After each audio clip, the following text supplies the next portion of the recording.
Okay, running a little bit behind today. One of those days. Thought we had the car fixed. Nope. So I had to do a car swap last minute, which is not fun. All right, weather. Who are we going to shout out for the weather? Meta Vista. And good Wednesday morning to you. It is Wednesday, May 8th. It is 14 minutes past the top of the hour, 6:14 a.m. And good morning to you, Meadow Vista. Currently, it is 49 degrees where you're at right now. Looking for a high today of a very nice, a nice balmy 74 degrees. All right, let's turn it over now, as we do, to the Fox Business Report. The Fox Business Report. Credit shares are up 14%. Its first earnings report as a public company was dramatically better than expected. The social network forum says its weekly active users rose 40%. Toyota is reporting a dramatically better quarter, helped by demand for hybrid vehicles, and the weaker yen makes its cars more affordable in other countries. It is buying back stock. The Toyota says it is seeing higher costs and sees a lower profit this year. The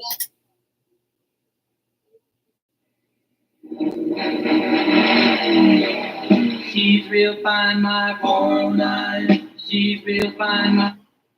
That'll do. Recharge, and it can take years to install on-site charging facilities. That's your Fox Business Report. I'm Jim Cosola. Invested in you. In the heating and air conditioning business, the state of California has millions of regulations. But surprisingly, almost nothing when it comes to the technical knowledge required in a heating and air technician. That means they can send a salesman to your home that looks like a true technician but knows next to nothing with servicing your heating and air system. His only focus is to sell you a new one. That'll never happen with Big Mountain's 2-for-1 rejuvenation of your heating and air system. With our 2 to 3 hour truly comprehensive two-part service of both your furnace and your air conditioner with a written guarantee against breakdown for the free all year long. Total cost $78 or all right, see how this goes. On a brand new heating and air system plus an additional $500 rebate. Replace your old hard new system. Details at 916-378-6270 or BigMountainAir.com. 16 minutes past the top of the hour, 6:16 a.m. here at FM 104.5, AM 950 KAHI. You know what it is, the voice of the foothills. Ooh, what is this? Let's talk about some cars here for a little bit. That's right. Coming up, the Auburn Cruise Night. Have you ever been to the Auburn Cruise Night? Well, if you haven't, you should. It is a fantastic time. We've got the first one coming up here this Friday. This Friday starts the 40th season of Auburn Cruise Night. Family fun night of cool cars, people, music. It is absolutely packed for this thing. You're going to love it. It's near the Clock Tower here in Auburn. Again, it's the 40th annual cruise night. Now, the first one is going to be this Friday, May 10th.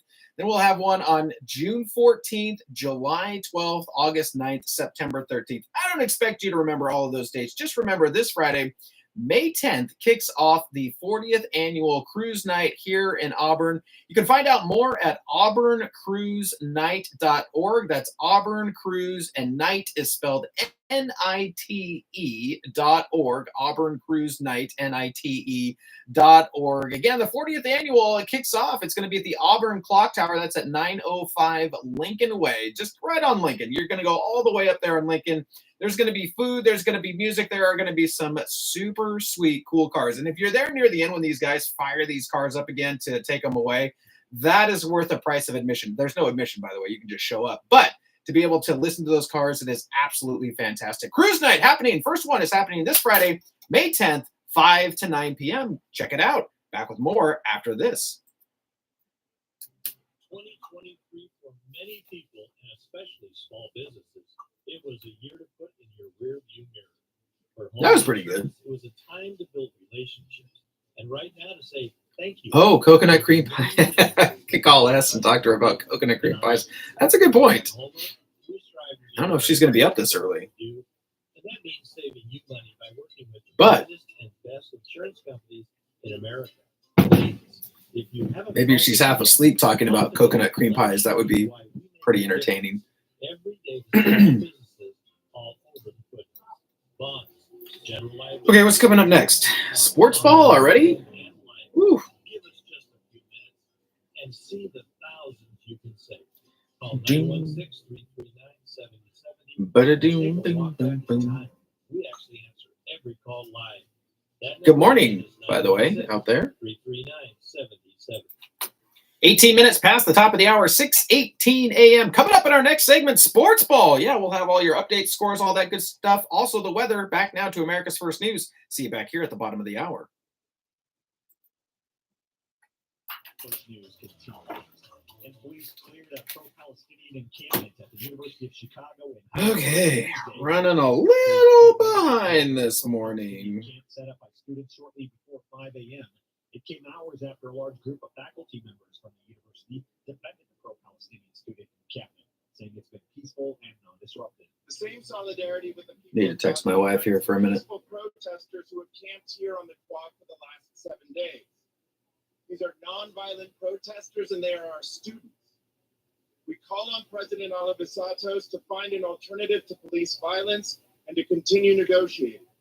We support the protesters' central demands that the university divest its endowment and that it suspend its formal cooperation with Israeli institutions. We don't want them getting beat up just because they're camping on the lawn. The university must employ police force to put an end to student protests. To do so would be duty to protect Okay, students. next segment is. The Chicago president said safety concerns have not risks were increasing too rapidly. else do we need and here? Protesters were given an opportunity to disassemble I need my pen. I need to use that pen. There have been no arrests. And I need to find some local sports ball updates.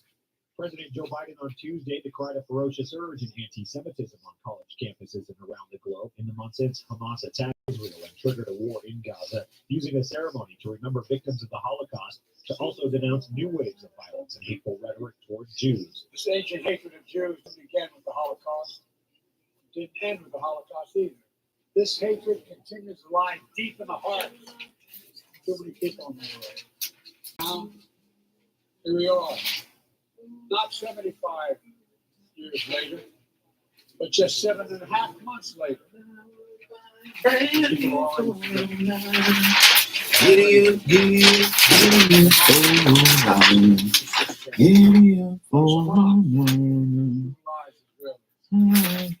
Hamas took and continues to hold hostages.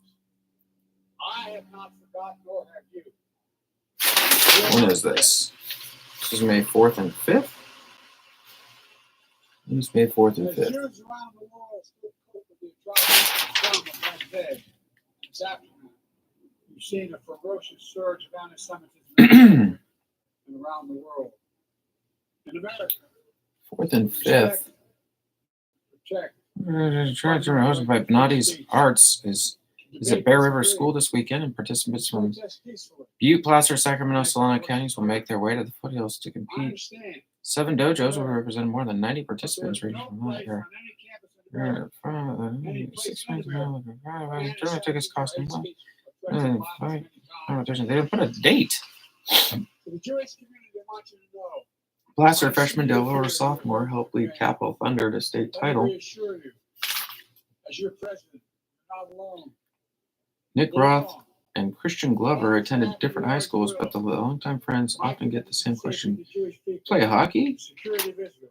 Okay, it's hockey. Even when we disagree. Campus protest. Bear River earns a playoff berth with 2 wins. Bear River High School softball entered the week meeting to win 2 games if they want to secure top 3 finish. Pioneer Valley League and clinched the league. It was an uphill battle for the Bruins, who needed to defeat third place 12 Bridges. Bear River cleared the first hurdle Tuesday afternoon in Lincoln, topping the Rhinos 8-3 to create a tie for third heading into the final game of the season. For a vote to oust him from office. Green, the top ally of Donald Trump, faces her own potentially embarrassing setback if her motion to vacate the speaker fizzles as expected. Just 2 of them, Green and Thomas Massey, claim they're speaking for most Americans. No more money for Ukraine. Jessup University baseball will not leave the Golden State Athletic Conference without some hardware to put in this trophy case. The Warriors went to Irvine as one of the hottest offensive teams in the conference, scoring double digits in their last 4 regular season games. Jessup picked up where it left off Monday, defeating Arizona Christian 15-6 to advance to the conference semifinals. The Warriors then punched a ticket to the conference championship game with an 11-8 win over top seed Hope International on Tuesday. Yeah, let's do that. We're standing up for the majority of which our speaker has violated time and time again. He did it on Weissenborn, he did it on the minibus, he did it most recently on the Ukraine funding. He has violated the majority GSA tournament. I'll stop right there. All right, we'll talk about it. That'll be a thing.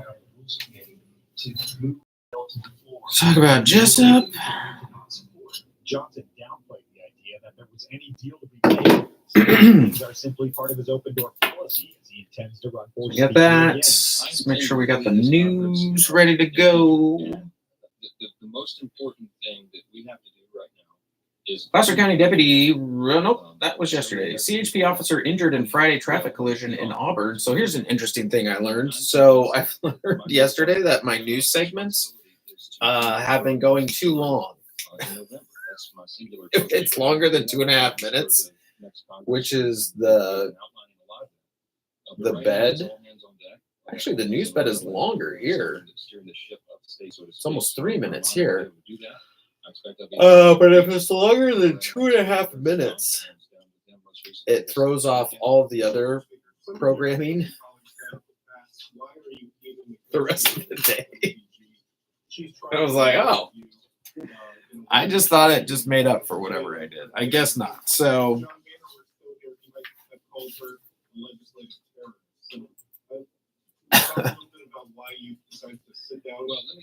I guess live and learn.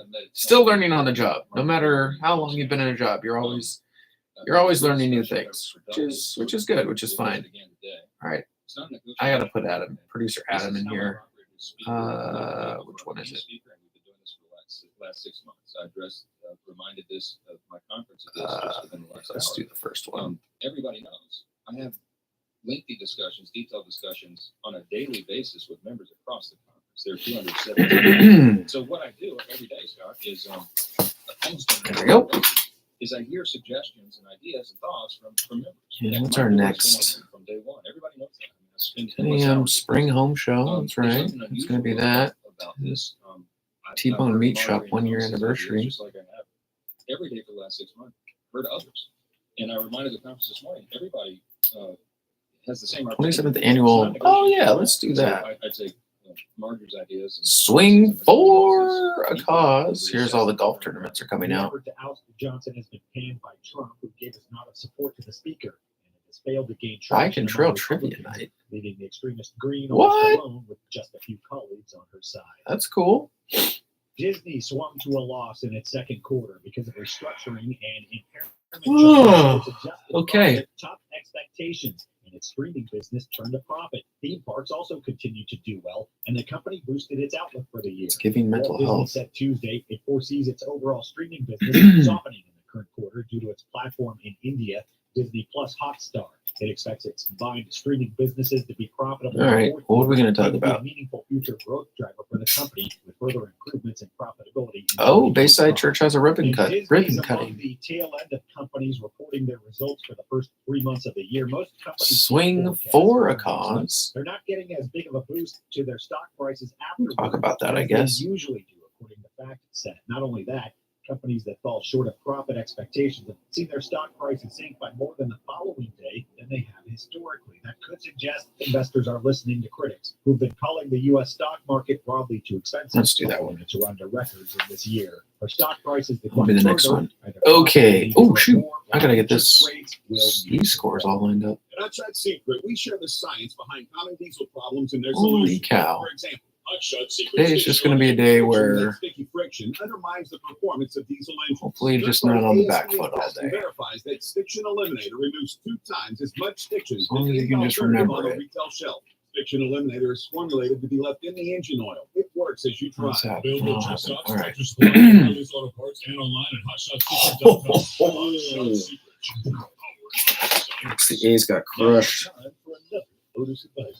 Hello, kidding. Have you? Can't stand that guy. They play against the Rangers tonight. The A's play against the Rangers, and then they finish.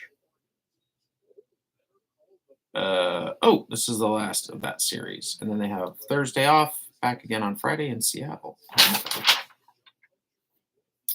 Wednesday, May 8th, and then tomorrow off for the A's. Okay. 1 minute, Adam!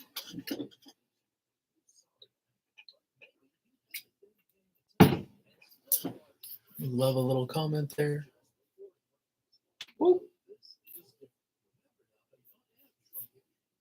There we go.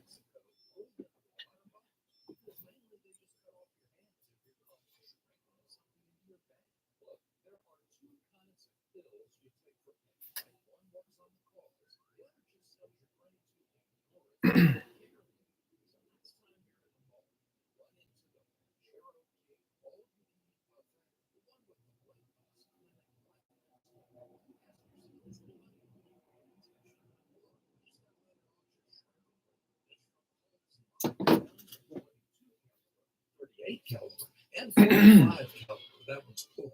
I'll Forest see you in Hill. a piece. And good Wednesday morning to you. Wednesday, May 8th, 30 minutes past the top of the hour at 6:30 a.m. And hey, good morning to you, Forest Hill. Currently, it is 47 degrees where you're at right now. Looking for a high today of 69 degrees. All right, there's the sports ball music. Let's get right into it. We're going to start on the hardwood. It is the postseason, the playoffs. Here we go. We are the the Cavaliers versus the Celtics. This is the east side of the country, semifinals, game one.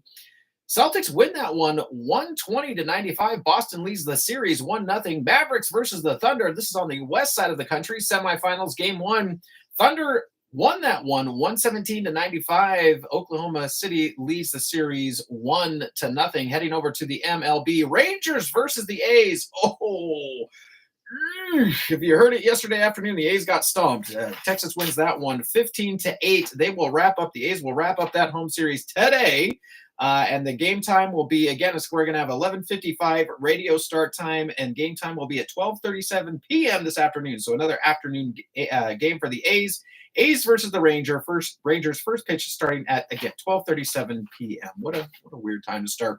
Tigers versus the Guardians. Tigers win that one 11-1. Let's find out where the Giants are. Well, here we go. Angels versus the Pirates. Angels win that one 9-0. Padres versus the Cubs. Cubbies win that one 3-2. Here we go. Giants versus the Rockies. Giants win that one 5-0. Marlins versus the Dodgers. Dodgers win that one 8-2. Heading locally here into the Auburn Journal, local sports. Jessup wins GSAC tournament. Jessup University baseball will not leave the Golden State Athletic Conference without some hardware to put in its trophy case. The Warriors went to Irvine as one of the hottest defensive teams in the conference, scoring double digits in their last 4 regular season games. Jessup picked up where it left off Monday, defeating Arizona Christian 15-6 to advance to the conference semifinals. The Warriors then punched their ticket to the conference championship game with an 11-8 win over top-seeded Hope International on Tuesday. So congratulations, Jessup fellas, for your advancement there in the tournament, doing some really great baseballing. Is that even a word, baseballing, this season? Back with your KAHI weather right after this.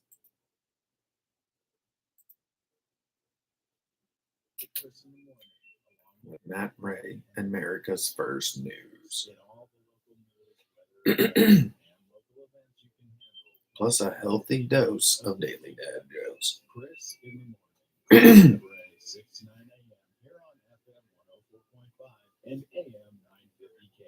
All right, Timmy, you're up. I never miss it, and neither should you. My goodness, it's early. Mostly sunny skies today, behind 73 to 79, and north wind up to 20 miles per hour. Breezy overnight in the low 50s, mostly clear skies.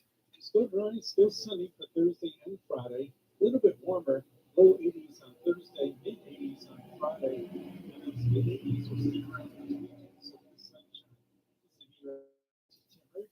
FM 104.5 and AM 950 KAHI. Hi, this is Dr. Dolly. Join me for my live call-in medical talk show that answers your questions right here on KAHI On my show, we tackle issues like cholesterol, diabetes, women's health, children, pediatrics, relationships, and more. And with all that's going on in Washington, we even touch government and policies. Dr. Dahlia, weekdays from 9 to noon here on the Voice of the Foothills. Join me every weekday morning right here on FM 104.5 and AM 950 KAHI, the voice of the foothills. 33 minutes past the top of the hour, 6:33 a.m. Coming up in our next segment, we'll have your KAHI News. We'll have your California Ag Report. Lots of good stuff coming up. Back now to America's First News. I'll see you back here in just a little bit.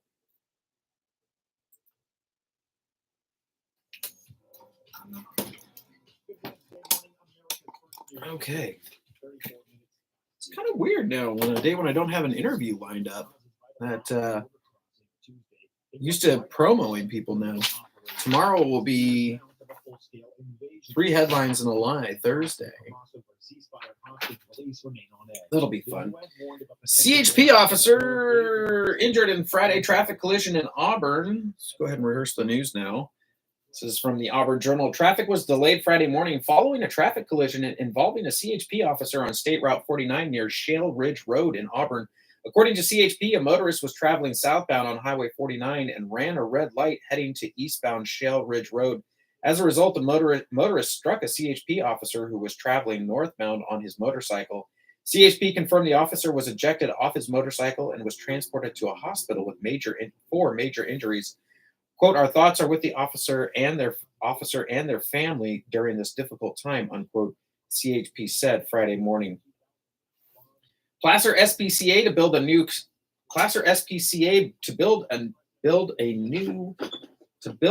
care center in Roseville. This is from the Auburn Journal. Placer SPCA is expanding its veterinary services to better serve animals and pet owners in Placer County.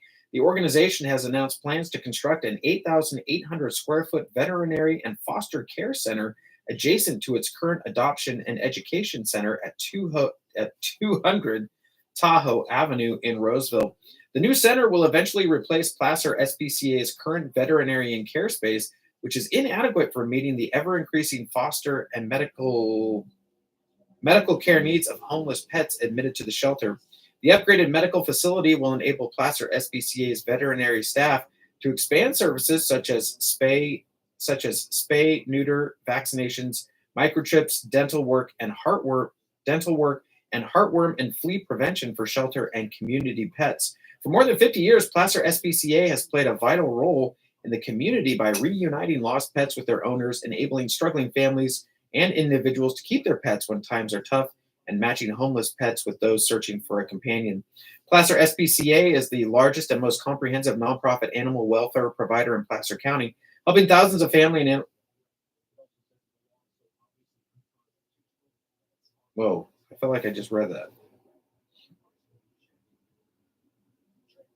Placer SPCA is the largest, most comprehensive nonprofit animal welfare provider in Placer County, helping thousands of families and animals through its educational programs, spay and neuter services, medical care, and by connecting pets with their forever homes. Nearly 700 resident volunteers donate over 65,000 hours annually to care for animals in the shelter.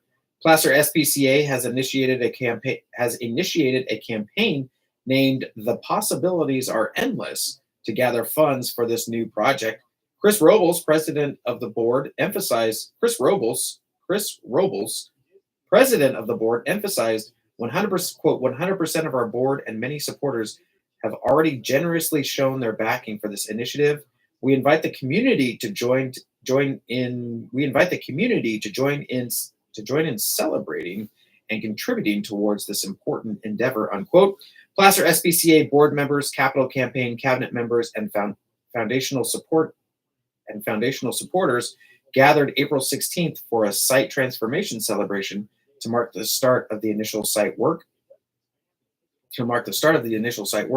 A groundbreaking ceremony for the building is scheduled for July. Back with more news after this. Continuing now with your KAHI News, California bill could enforce some stores to close self-checkout lanes. This is from Fox 40 News. A California bill would change how stores regulate self-checkout lanes, which could result in some stores abandoning the service altogether. The bill, officially known as SB 1446, would prohibit grocery or retail drugstores from offering self-checkout options unless all of the following conditions are met. 1. Self-service checkouts are limited to purchases of 10 or fewer items. At least one manual checkout station is staffed. Customers are prohibited from purchasing certain items like alcohol. I thought that was true already. Customers are prohibited from purchasing certain items like alcohol and tobacco products. One employee can't monitor two self-checkout lanes simultaneously. An employee should be relieved of all duties if they have to monitor. A self-checkout lane. The bill has received support from organized labor unions and support from organized labor unions and opposition from business groups such as the California Chamber of Commerce. Quote, we respectively oppose SB 1446, which would place unnecessary restrictions on retail, grocery, and pharmacy stores implementing self-checkout and autonomous retail technologies, unquote. An opposition letter from the organization said, quote, the safety and well-being of retail employees and consumers is our top priority, but the stringent restrictions outlined in SB 1446 are misguided and unnecessary and will not reduce retail theft in stores, unquote. The bill comes as cities across the state deal with brazen thefts at grocery stores and pharmacies. Most recently, 8 suspects were arrested after authorities discovered several $1 million worth of stolen merchandise from stores across Los Angeles County. And from the Morning Brew, here's what else is brewing. Panera is discontinuing its charged sips caffeinated drinks after a series of lawsuits allege the beverage causes health issues. The Boy Scouts is changing its name to Scouting America to reflect its new priority of inclusion. Elizabeth Holmes, the disgraced Theranos. Yeah, let's delete that one.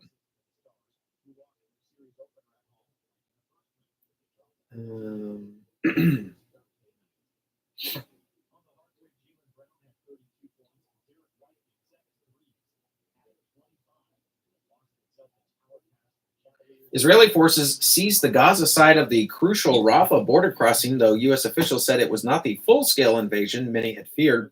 Peloton is reportedly being circled by private equity firms for a potential buyout of the enfeebled fitness company. Wave, a UK AI startup that powers self-driving cars, raised $1 billion in funding from SoftBank, Microsoft, and NVIDIA. Donald Trump's classified documents trial, originally scheduled to start May 20th, was postponed indefinitely by U.S. District Judge Eileen Cannon. And finally, also from the Morning Brew, today's word of the day is germane, meaning relevant or fitting. And that's your KAHI News for this Wednesday, May 8th. I'm Chris Quant. Oh, man, what are we going to... cruise night, we talked about that.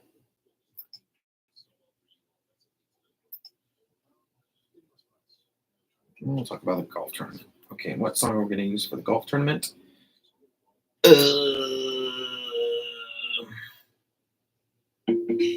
Wobble. Let's do that. Is there any golf? What's golf music? Oh, weird. The signal went digital for a while. I restarted everything, and now it's better. Oh, cool. Okay, good. Seems weird.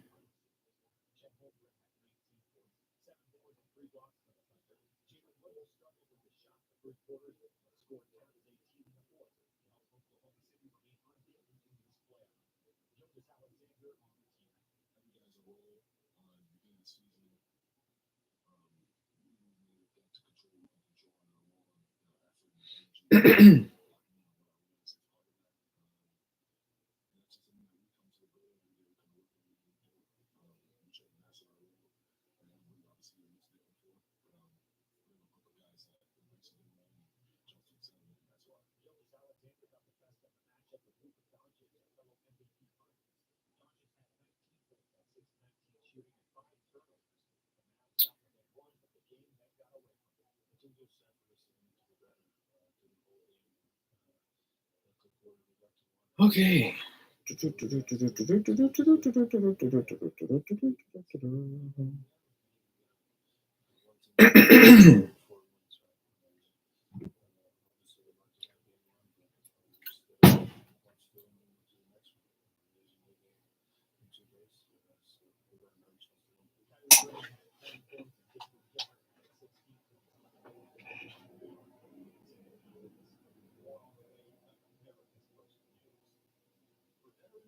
Oh, that's a good idea. I don't. Well, let me see. There's actually a couple golf tournaments going on. I do have the contact information for another one. This one doesn't have. Oh, wait. Yeah, there is. Which one do I want to talk about?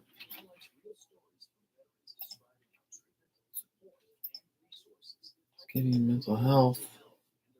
That's a good idea. Spring Home Show. Where's the other golf one?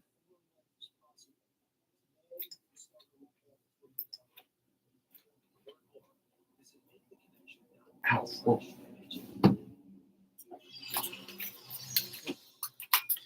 And good Wednesday morning to you. It is Wednesday, May 8th. It is 15 minutes to the top of the hour here at FM 104.5 AM 950 KAHI, Voice of the Foothills, 6:45 AM. And hey, good morning to you, Rockland. Currently, it is 52 degrees where you're at right now, looking for a high today of 81 degrees. All right, let's talk about another event for the calendar. It is a golf tournament. We've got a couple of golf tournaments going on. This one is Insights Counseling Group presents the 4th annual Swing for a Cause. You see what they did there? FORE, Swing for a Cause. It is a charity golf tournament to sponsor mental health services for veterans. That's going to be on Friday, May 31st. It's going to be at 10 a.m. at the Ridge Golf Course at 2020 Golf Course Road in Auburn. If you want to sign up, you can contact them or sign up on the website. You can contact them at 530-887-1300, or you can go to their website, insightscounselinggroup.org,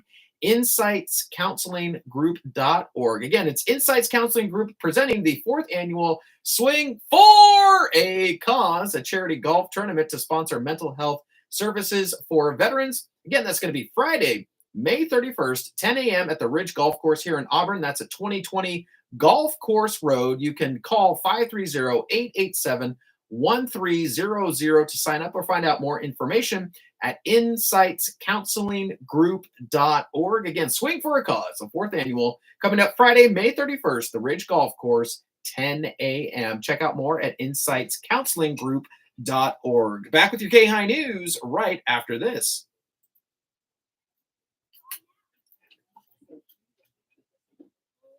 All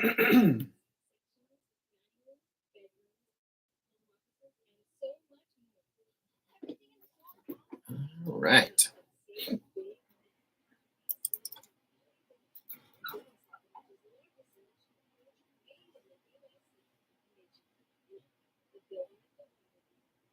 See if we can hit this in 2.5 minutes. And here's your KAHI News for this Wednesday, May 8th. I'm Chris Quant. CHP officer injured in Friday traffic collision in Auburn. This is from the Auburn Journal. Traffic was delayed Friday morning following a traffic collision involving a CHP officer on State Route 49 near Shale Ridge Road in Auburn. According to CHP, a motorist was traveling southbound on Highway 49 and ran a red light heading to eastbound Shale Ridge Road. As a result, the motorist struck a CHP officer who was traveling northbound on his motorcycle. CHP confirmed the officer was ejected off of his motorcycle and was transported to a hospital for major injuries. Quote, "Our thoughts are with the officer and their family during this difficult time," unquote, CHP said on Friday morning. Placer SPCA to build new care center in Roseville. This is from the Auburn Journal. Placer SPCA is expanding its veterinary services to better serve animals and pet owners in Placer County. The organization has announced plans to construct an 8,800 square foot veterinary Veterinary and Foster Care Center adjacent to its current adoption and education center at 200 Tahoe Avenue in Roseville. The new center will eventually replace Placer SPCA's current veterinary care space, which is inadequate for meeting the ever-increasing foster and medical care needs of homeless pets admitted to the shelter. The upgraded medical facility will enable Placer SPCA's veterinary staff to expand services such as spay, neuter, vaccinations, microchips, dental work, and heartworm and flea prevention for shelter and community pets. For more than 50 years, Placer SPCA has played a vital role in the community by reuniting lost pets with their owners, enabling struggling families and individuals to keep their pets when times are tough, and matching homeless pets with those searching for a companion. Placer SPCA is the largest, most comprehensive nonprofit animal welfare provider in Placer County, helping thousands of families and animals through its educational programs, spay and neuter services, medical care, and by connecting pets with their forever homes. Nearly 700 resident volunteers donate over 65,000 hours annually to care for animals in the shelter. Placer SPCA has initiated a campaign named The Possibilities, get it? The Possibilities Are Endless, to gather funds for this new project. Chris Robles, president of the board, emphasized, quote, 100% of our board and many supporters have already generously shown their backing for this initiative. We invite the community to join in celebrating, contributing towards this important endeavor, unquote. Placer SPCA board members, capital campaign cabinet members, and foundational supporters gathered April 16th for a site transformation celebration to mark the start of the initial site work. A groundbreaking ceremony for the building is scheduled for July. Back with more news right after this. Ooh, that was loud. That was more than 2.5 minutes.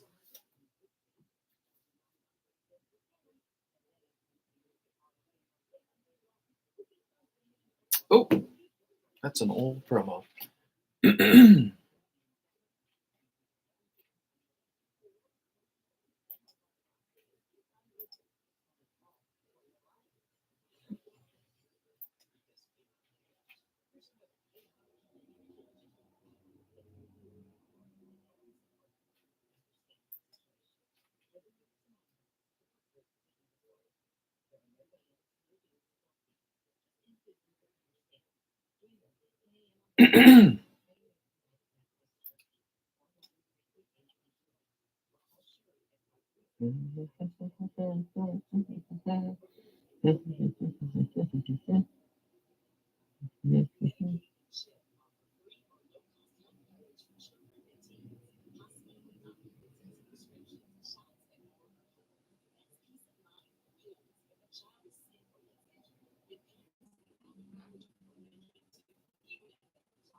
Okay, sending info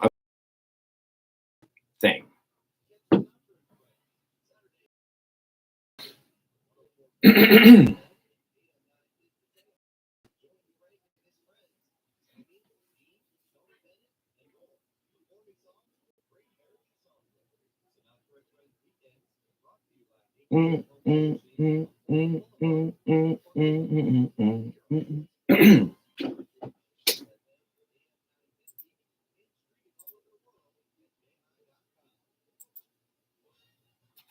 Continuing now with your KAHI news, California bill could force some stores to close self-checkout lanes. This is from Fox 40 News.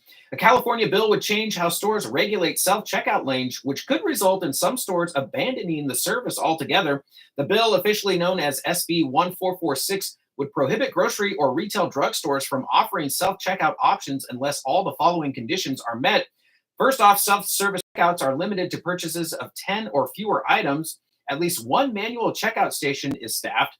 Customers are prohibited from purchasing certain items like alcohol and tobacco products. One employee can't monitor 2 self-checkout lanes simultaneously, and an employee should be relieved of all duties if they have to monitor a self-checkout lane. The bill has received support from organized labor unions and opposition from business groups such as the California Chamber of Commerce. Quote, we respectfully oppose SB 1446, which would place unnecessary restrictions on retail, grocery, and pharmacy stores implementing self-checkout and autonomous retail technologies, unquote. An opposition letter from the organization said, quote, the safety and well-being of retail employees and consumers is our top priority, but the stringent restrictions outlined in SB 1446 are misguided and unnecessary and will not reduce retail theft in stores, unquote. The bill comes as cities across the state deal with brazen thefts at grocery stores and pharmacies. Most recently, 8 suspects were arrested after authorities discovered several $1 million worth of stolen merchandise from stores across Los Angeles County. And from the Morning Brew, here's what else is brewing. Panera is discontinuing its charged sips caffeinated drinks after a series of lawsuits alleged the beverages cause health issues. The Boy Scouts is changing its name to Scouting America to reflect its new priority of inclusion. Israeli forces seized the Gaza side of the crucial Rafah border crossing, though U.S. officials said it was not the full-scale invasion many had feared. Peloton is reportedly being circled by private equity firms for a potential buyout of the enfeebled fitness company. Wave, a UK AI startup that powers self-driving cars, raised $1 billion in funding from SoftBank, Microsoft, and NVIDIA. And Donald Trump's classified documents trial, originally scheduled to start on May 20th, was postponed indefinitely by U.S. District Judge Aileen Cannon. And finally, also from the Morning Brew, today's word of the day is germane, meaning relevant or fitting. And that's your KAHI news for this Wednesday, May 8th. I'm Chris Quant. On now to the California Ag Report.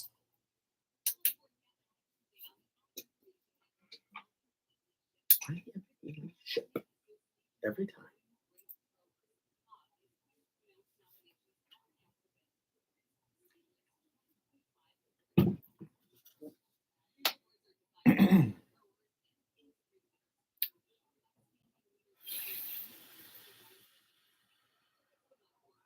All right.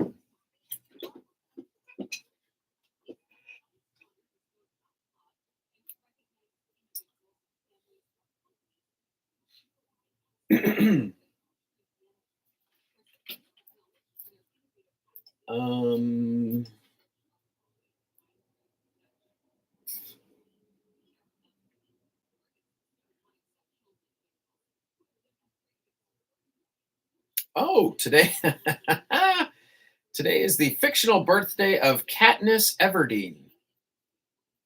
May 8th, 21 something or other.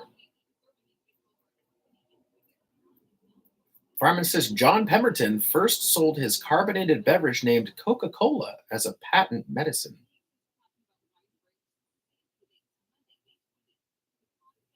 In 1933, Gandhi began a 21-day fast of self-purification and launched a one-year campaign to help the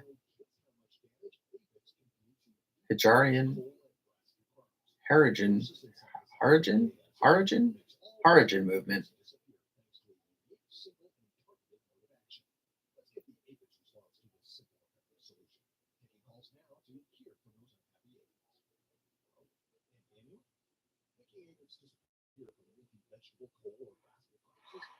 Okay. Have a Coke Day, Empanada Day, VE Day.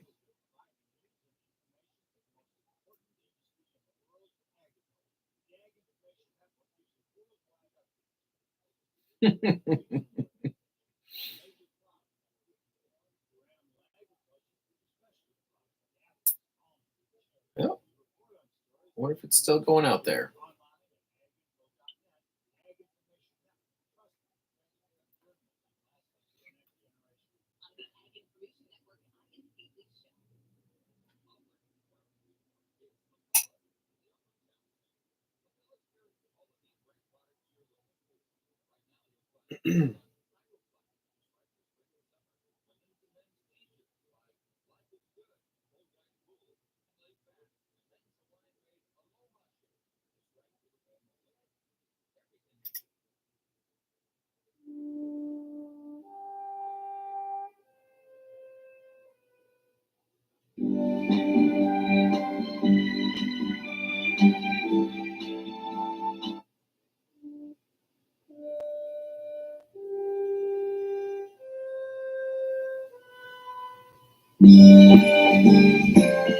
No.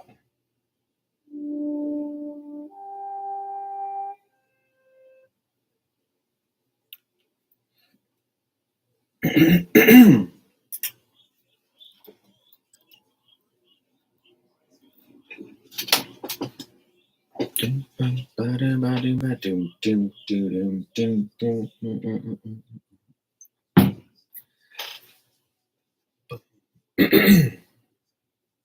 this might be right on time. We're close. Honda, it's all here at Auburn Honda.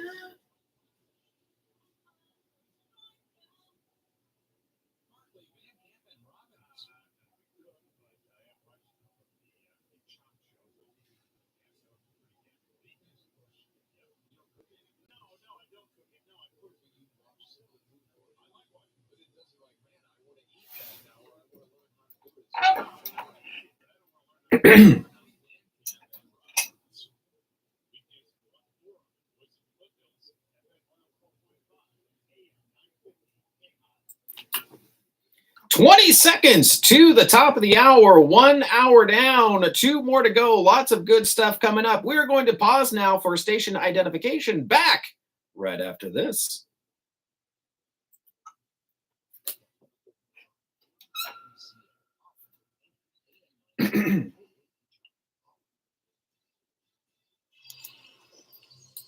And good Wednesday morning to you. It is Wednesday, May 8th. It is right smack dab at the top of the hour, 7 a.m. here at FM 104.5, AM 950 KAHI, voice of the foothills. Good morning to you. Chris Quant here with you, holding it down in a beautiful Studio A here in downtown Auburn. Loving it, loving looking outside, seeing the sun is up nice and early. I've been able to have the shades open all morning long so far. We are out of the dark part of the year, coming into the lighter part of the year. I am here for it. I am happy about it as long as the weather stays in the 70s. I would be much happier about that. How you doing as you're getting started with this Wednesday morning? Hope you're doing well. Now, this Wednesday morning, this was how do we say? Had a little bit of a shotgun start. So I had we're a 2-car family. Fortunate to have a couple of cars here, and one has been in the shop for a couple of days. They've been trying to track down a problem. Got a call from my wife yesterday. Been down to one car. I said, hey, the car's ready. Let's go and pick it up. Went and picked it up yesterday. Talked to our mechanic. Very love our mechanic. He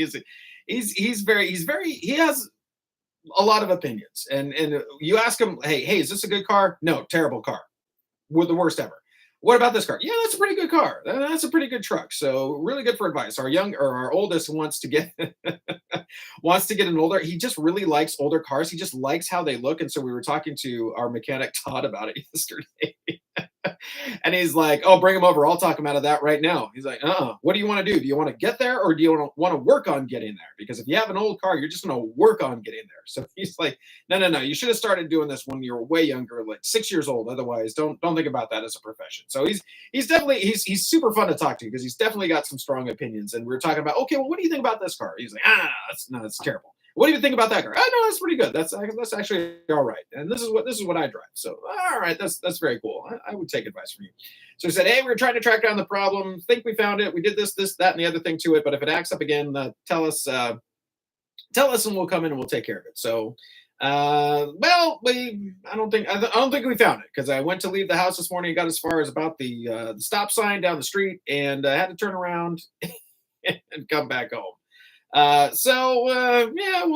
get to the bottom of it. In the meantime, I had to go and grab the other car, do a quick car swap. Was already running a little bit late behind, and that did not help me. So got in here a little bit. So it's one of those days when you feel just from the start of the day, you're feeling a little bit on the back foot, and you're just like, all right, well, things are going to come. I decided I'm going to take as a Zen approach today as I can. Just like, you know what? It is what it is. It's going to be what it's going to be. Everything's going to happen in its own time. So don't worry about it. Don't stress about it. There's a quote from the Bible that says, who can add another day to their life by worrying? I'm pretty sure that's from Proverbs, I think. But I'm having been a lifelong worrier, I'm just going to decide. I'm going to decide right now together. We're deciding just not going to worry about today. I'm gonna let it take care of itself as it will. Just gonna show up. I'm gonna do my best and let tomorrow take care of tomorrow and be present today, and can't add another day to my life just by worrying about it and fretting over things that might just be a little bit outside of my control. So other than that, we'll control what we can and ask for the grace to control or the patience or whatever that is to control or to accept what I can't control there. So facing the day together on this Wednesday together with you. Hope you're doing well. If it is your birthday today, happy stinking birthday to you. Now, there's somebody's birthday today. Here's a hint for whose birthday it is. This very famous French horn star. Recognize the opening of this TV show here? Anybody in the back of the classroom there? Yeah, Little House on the Prairie. Ever watch Little House? Oh, man, we used to watch that. That was a staple in our house. We watched that all the time, especially during the summer. I remember my sister and I had these little slushy things that we'd make. You put them in the freezer, make slushies, and we watched Little House on the Prairie. Melissa Gilbert from Little House on the Prairie, American actress. I know she did more than Little House on the Prairie, but we sure know her from that. Born on this day in 1964. Happy birthday, Melissa. And if it's your birthday today, happy stinking birthday to you. Hope you have a fantastic day. Hey, we need to find out what our day's looking like with meteorologist Tim Root. Timmy, how are we looking on this Wednesday, May 8th?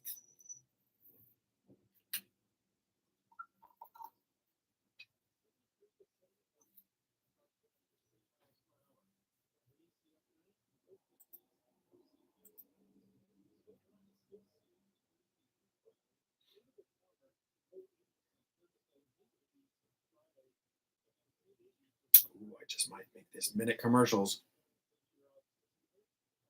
Ooh, it's going to be close.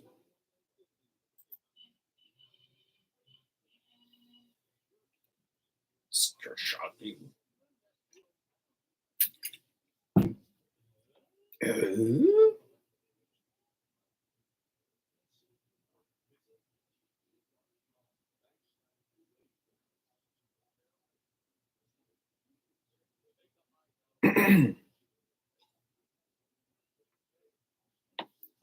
Brought to you by Pioneer Community Energy. Midnight and every day they steal from you. Digital display. What's the water in the bucket? It adds up and you pay.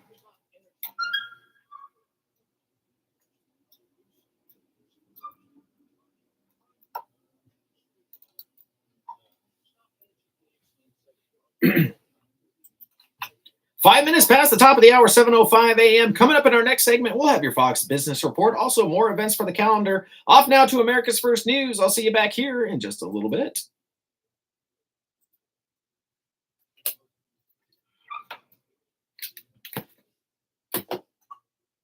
Israeli Prime Minister Benjamin Netanyahu says the military's capture of the Gaza side of the Rafah crossing is an important step towards Let's go figure out editing the news here. What's our next announcement going to be? William Henry Vanderbilt, American businessman, philanthropist, died in 1885, born in 1821. It's a decisive moment. Bob Clampett. Palestinian and Israeli people, Huh. for the fate of the entire region. Okay. The leadership of Hamas is essential to stop the unbearable suffering of Palestinians in Gaza and the All right. messages. Back after this. It would be tragic if weeks of intense diplomatic activity for peace in Gaza yield no ceasefire, no release of hostages, and a devastating offensive in Rafah. I reiterate my appeal for both parties to show the political courage and spare no effort to secure an agreement now, to stop the bloodshed, to free the hostages, and to help stabilize a region which is still at risk of explosion. I'm disturbed and distressed by the renewed military activity in Rafah by the Israeli Defense Forces. The closure of both Rafah and Keren Shalom crossings is especially damaging to an already dire humanitarian situation. They must be reopened immediately. Just to give an example, we risk running out of fuel this evening. I urge the government of Israel to stop any escalation and engage constructively in the ongoing diplomatic talks. Human Rights Watch said Tuesday that by preventing the transfer of much-needed humanitarian aid into Gaza, Israel was violating orders handed down by the International Court of Justice. The court twice ordered Israel to do more to allow aid into Gaza. State Department spokesperson Matthew Miller said Israel has promised to reopen the crossing. Certainly, the closing of Keren Shalom and the closing of Rafah set back the delivery of humanitarian assistance. Now, to some extent, The full answer to that question depends on what happens next and whether they're quickly reopened. And Israel has committed to reopen Kerem Shalom tomorrow.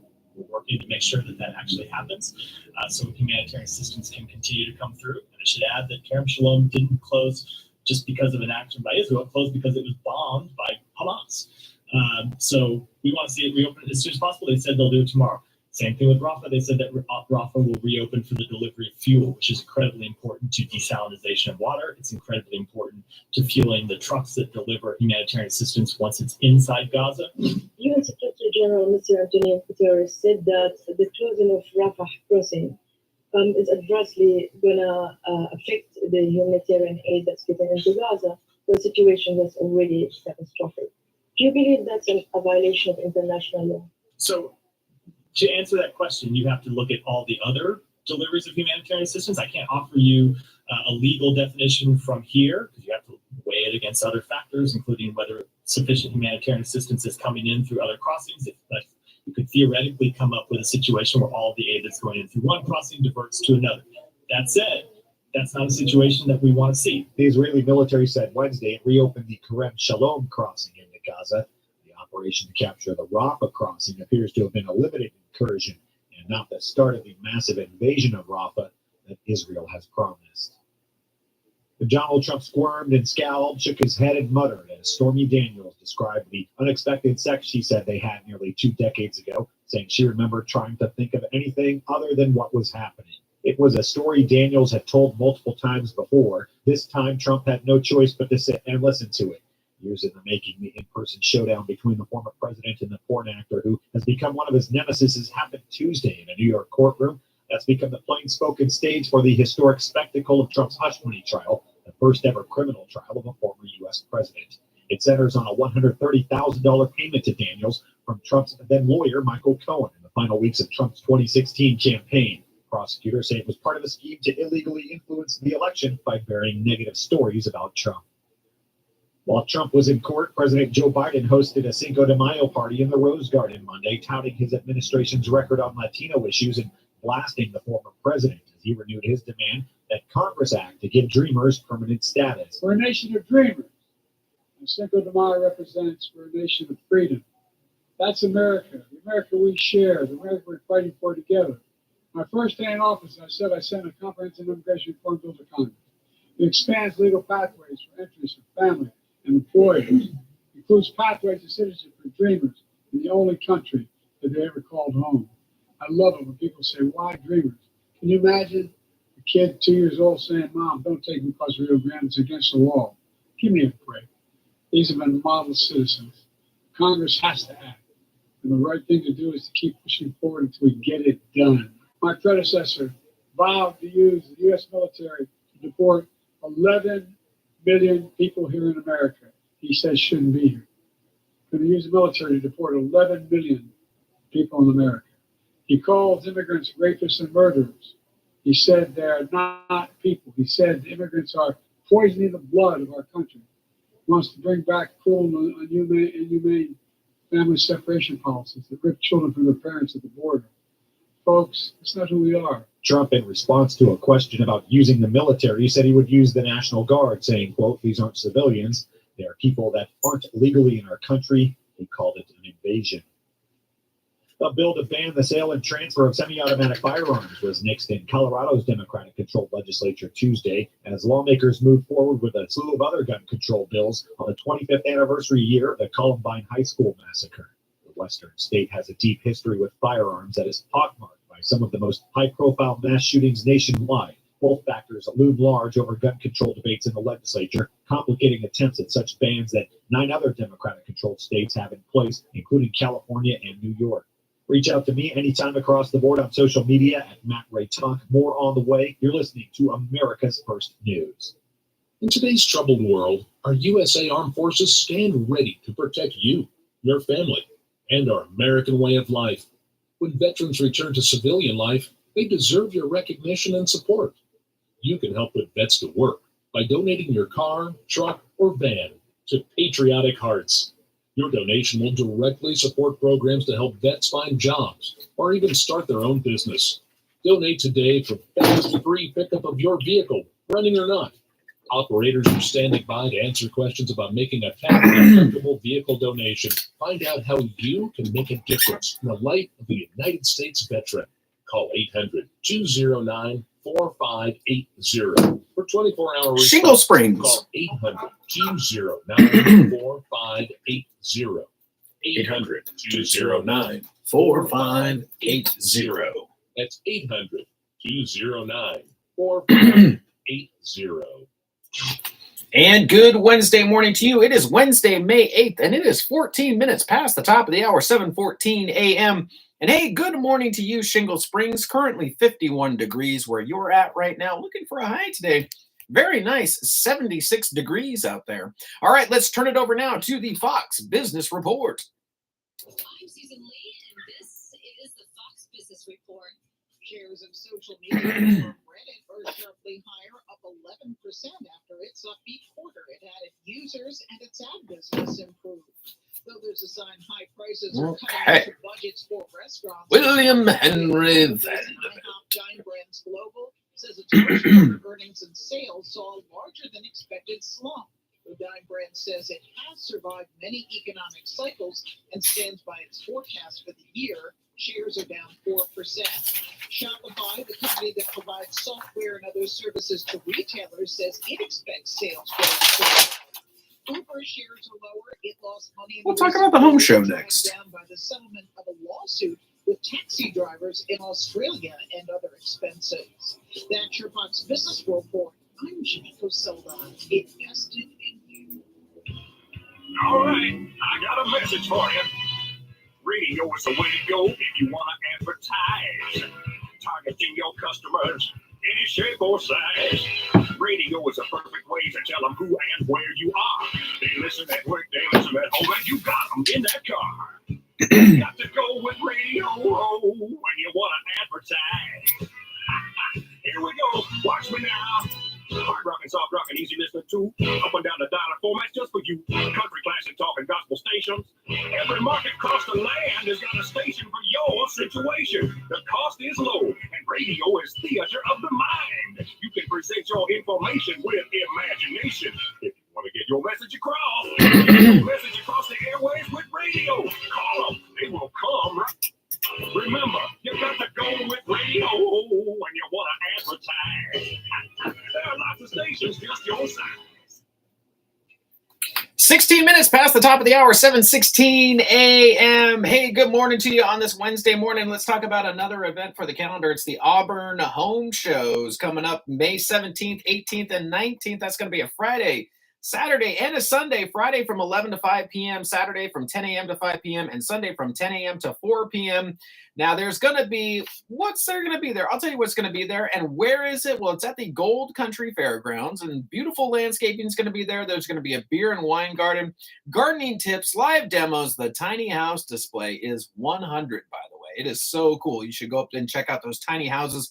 Live music, Crafters Corner. You can find out more at auburnhomeshows.com, auburnhomeshows.com. Now, heads up, there is an admission to get into this. It's $8 general admission, $4 for seniors. But hey, seniors, on Friday, you get in for $3. So maybe head out on Friday. Kids are free. Military and first responders are free all weekend. Again, it's going to be May 17th, 18th, and 19th. That's a Friday, Saturday, and Sunday. Friday from 11 a.m. to 5 p.m. Saturday from 10 a.m. to 5 p.m. Sunday from 10 a.m. to 4 p.m. Parking is $8, by the way. So if you're parking at the Gold Country Fairgrounds, just make sure you take that into account. Again, hundreds of vendors, tiny house display, local contractors, and live seminars with experts, DIY projects, live demos, home improvement experts, marketplace of local crafters, and live music. It is where you want to be. auburnhomeshows.com. Find out more at auburnhomeshows.com. Back with more right after this. The state of California has millions of regulations, but surprisingly, almost nothing when it comes to the technical knowledge required of being an air technician. That means they can send a salesman Arson who Barrett. looks like a true technician but knows next to nothing when servicing your heating and air system. His only focus is to sell you a new one. That'll never happen with Big Mountain's 2-for-1 rejuvenation of the heating and air system. With our 2 to 3 hour truly comprehensive 2-part service. What nursing dad jokes. Air conditioning with a written guarantee against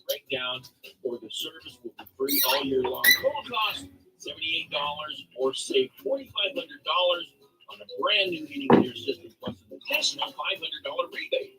To replace your old R22 system, details at 916-378-6270 or BigMountainAir.com.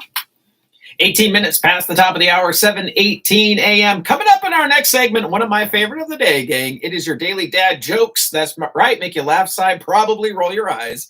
We'll be back at the bottom of the hour with dad jokes. Back to America's First News. I'll see you here in a bit. America's First News continues. And police cleared a pro-Palestinian encampment at the University of Chicago in Hyde Park Tuesday. Campus police came in and dismantled the pro-Palestinian camp set up Nursing dad shortly jokes. before 5 a.m. It came out after a large group of faculty members from the university defended the pro-Palestinian student encampment, saying it's been peaceful and non-disruptive. The same solidarity with the people of Gaza unites the peaceful protesters. What did the banana say to the nurse? I'm here to see the doctor. I'm not peeling well. These are non-violent protesters. Why are nurses afraid of the outdoors? Too much poison ivy. That's funny. To find an alternative to police violence and to What did the nurse say to the man who fainted at the airport terminal? I think he might have a terminal illness. Oh, hell. Why didn't one nurse find another nurse's joke funny? She had an irony deficiency. What do a nurse and wood frog have in common? They can both hold their bladder for a really long time. Oh. What did the blood donor say to the nurse? I feel super tired.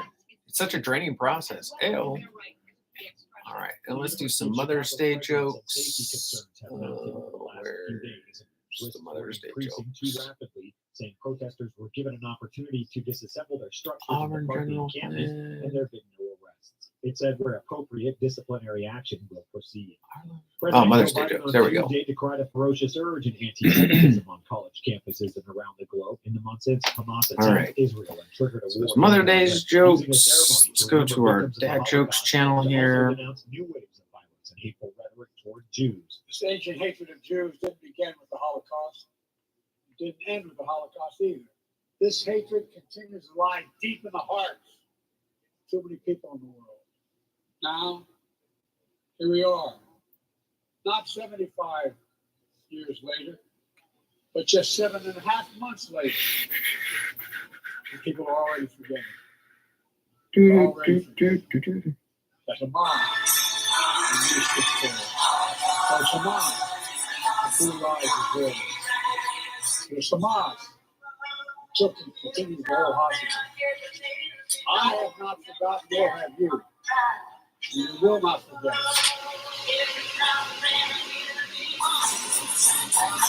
The Jews around the world still cope with the atrocities and trauma of that day and its aftermath.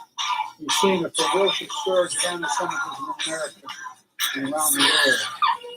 In America, we respect and protect fundamental right to free speech, to debate, disagree, to protest peacefully, and make our voices heard. I understand that's America, but there is no place on any campus in America, any place in America, for anti-Semitism or hate speech or acts of violence of any kind. I recently opened a company selling trampolines disguised as prayer mats. Profits are going through the roof. Let me reassure you, as your president, Oh, Lordy, I needed that today. Oh, that's funny.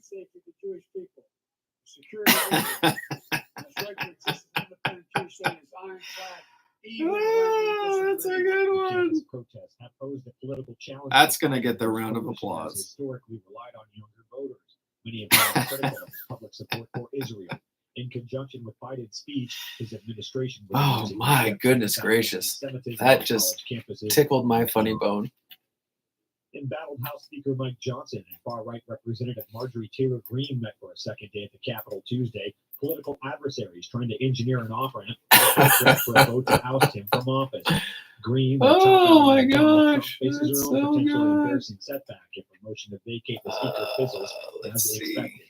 Just two of them, Greene and Thomas Massey, claim they're speaking for most Americans. No more money for Ukraine. That is the right thing to do, and it also obeys. Moms don't wish they could sleep like a baby. They wish they could sleep like a dad. Also asking for no more special counseling. What's the fastest land mammal? A toddler who's been asked what's in their mouth. Showering a mom should be showering as a mom should be an Olympic sport. Everyone's yelling your name. You have to beat the clock, and you no. That's pretty good.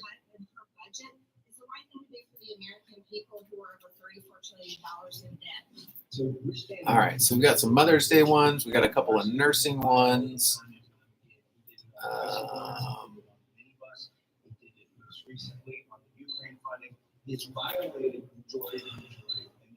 And this, golly, this one is funny.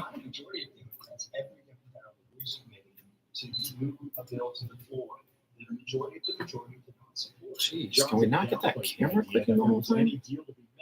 Saying the meetings are simply part of his open door policies. He intends to run for speaker again. I intend to lead this conference in the future. And the most important thing that we have to do right now is govern the country well, show the American people that we will and that we are. That's what we've been doing. And then I'm convinced that my number one job and responsibility is to keep and grow the House majority in November. That's my singular focus right now. We have plans for the next Congress, and we've been outlining a lot of them. But right now, it's all hands on deck, all hands on the wheel, and steering the ship, so to speak. So I'm honored to be able to do that. Oh, we'll do this one tomorrow. In the future. I went skydiving today for the first time. This guy strapped himself to me, and we jumped out of the plane. And as we plummeted, he said, "So how long have you been an instructor?" Oh, that's good. That is funny.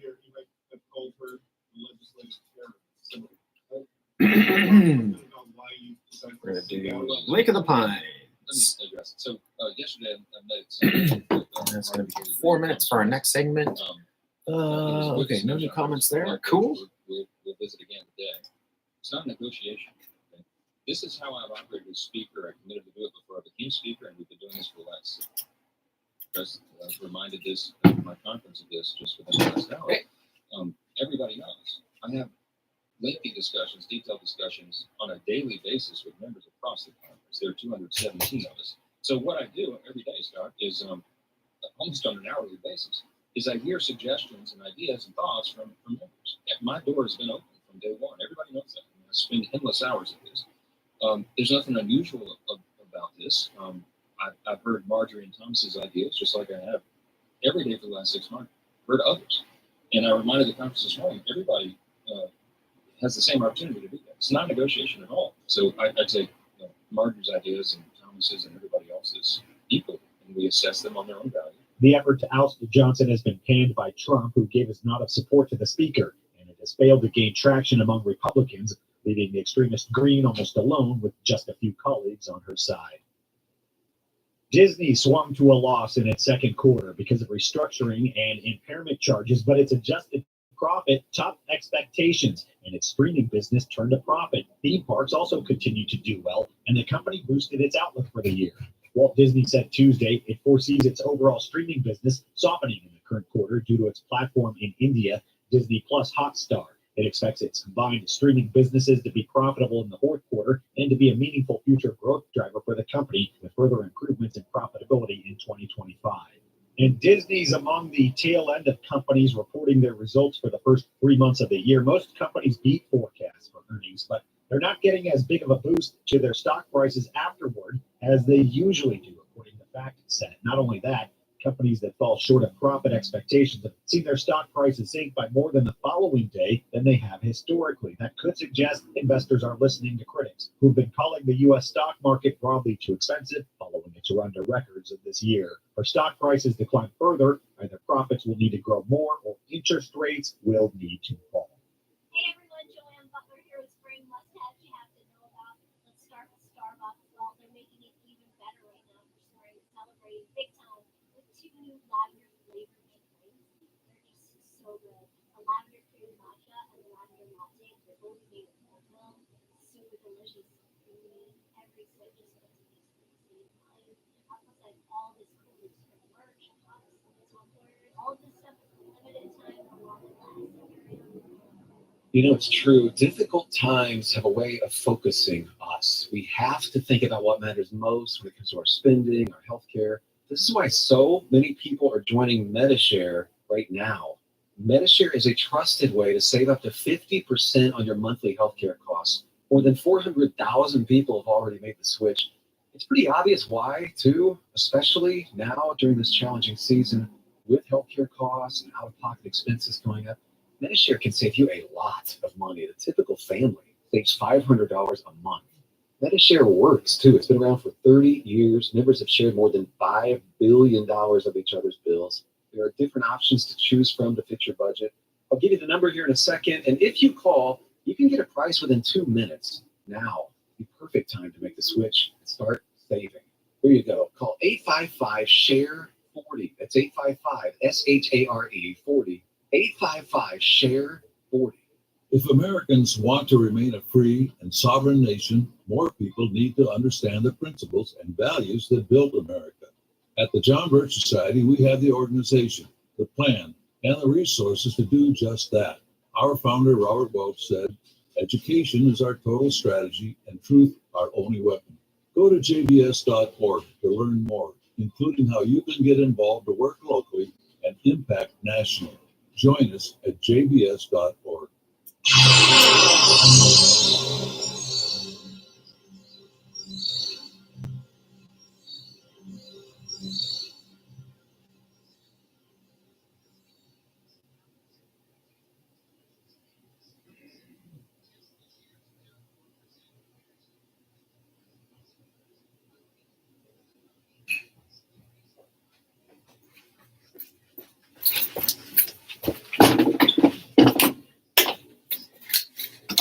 And good Wednesday morning to you, Wednesday, May 8th. Right smack dab at the bottom of the hour, 7:30 a.m. Sorry about that, gang. Was caught in the other studio there. Was working on some other stuff and totally forgot what time it was. All right. Hey, it's one of those days. All right, producer Adam, let's get ready for it. It is time for your daily dad jokes.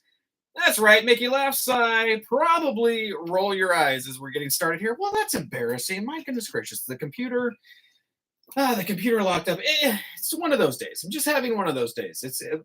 Let's see if we can have something here to cheer us up. We're going to start off with our first dad joke here.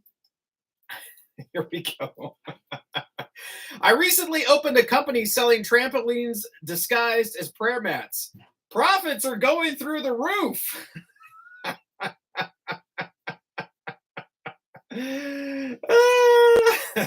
Profits, get it? Profits are going through the roof. I needed that one. I recently opened a company selling trampolines disguised as prayer mats. That's right. Profits are going through the roof. There we go. All right, we've got Mother's Day coming up.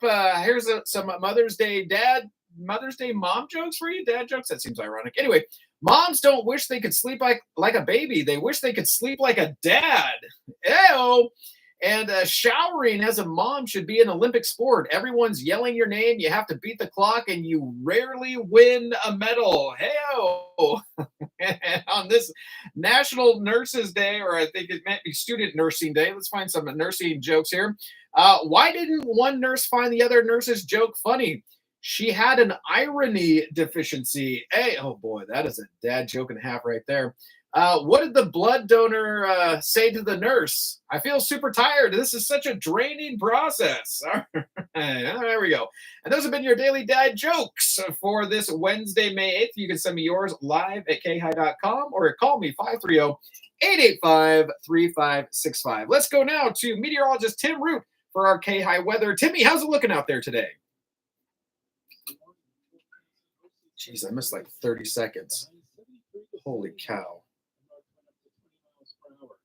Breezy overnight in the low 50s, mostly clear skies. Dang. Sunrise still sunny for Thursday and Friday. A little bit warmer, low 80s on Thursday, mid 80s. Oh, Jim's coming Friday. today? Uh-oh. Those mid 80s will stick around for the weekend. So this is meteorologist Tim Root from FM 104.5 and AM 950 KAHI. Want to live to be 100 and in good shape? Find out how on Talk this weekend. I'm Mary Jane Talk here, and we've got a country music star, Lacey J. Dalton, who keeps on telling us about life and how to live it to the best. And are you happy? Do we know what happy is? Let's explore to the matter. That's what Talk does, 5 to 7 a.m. Saturday and 9 to 11 p.m. Sunday, or 24/7 at I'm off today. Just click on Listen and Audio on Demand with Pop Talk to check out live. 33 minutes past the top of the hours. 33 minutes past the top of the hour, 7:33 a.m. Coming up in our next segment, well, they had the supervisor meeting yesterday, so I believe Placer County Supervisor Jim Holmes is going to be in the building. We're going to be chatting all about updates from him. Always fun to have Jim here in the building. We'll have that coming up next. Back now to America's First News.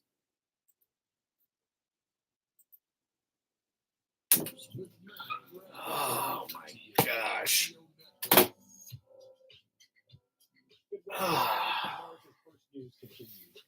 One of those days, I guess.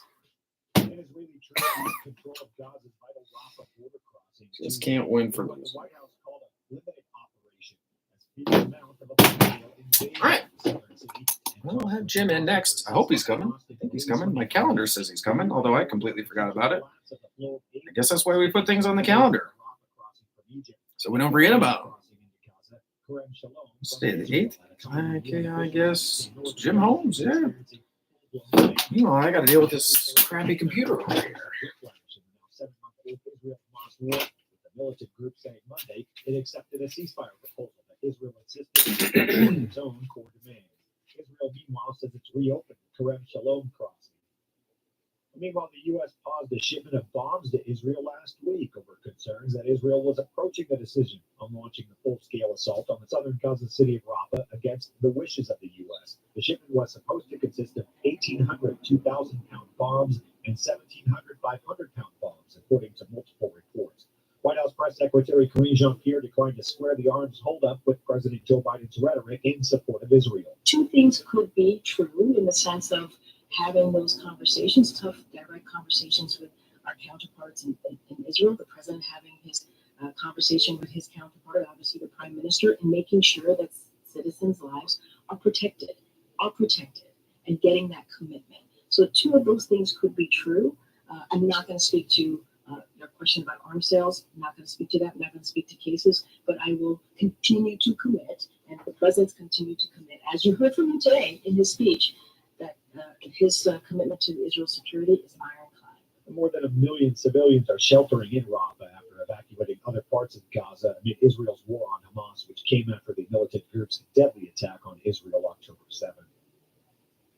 TikTok and its Chinese parent company ByteDance filed a lawsuit Tuesday challenging a new law that would ban the popular video sharing app in the U.S. unless it's sold to an approved buyer, saying it unfairly singles out the platform and is an attack on free speech. ByteDance says the new law vaguely paints its ownership of TikTok as a national security threat in order to circumvent the First Amendment, despite no evidence that the company poses a threat.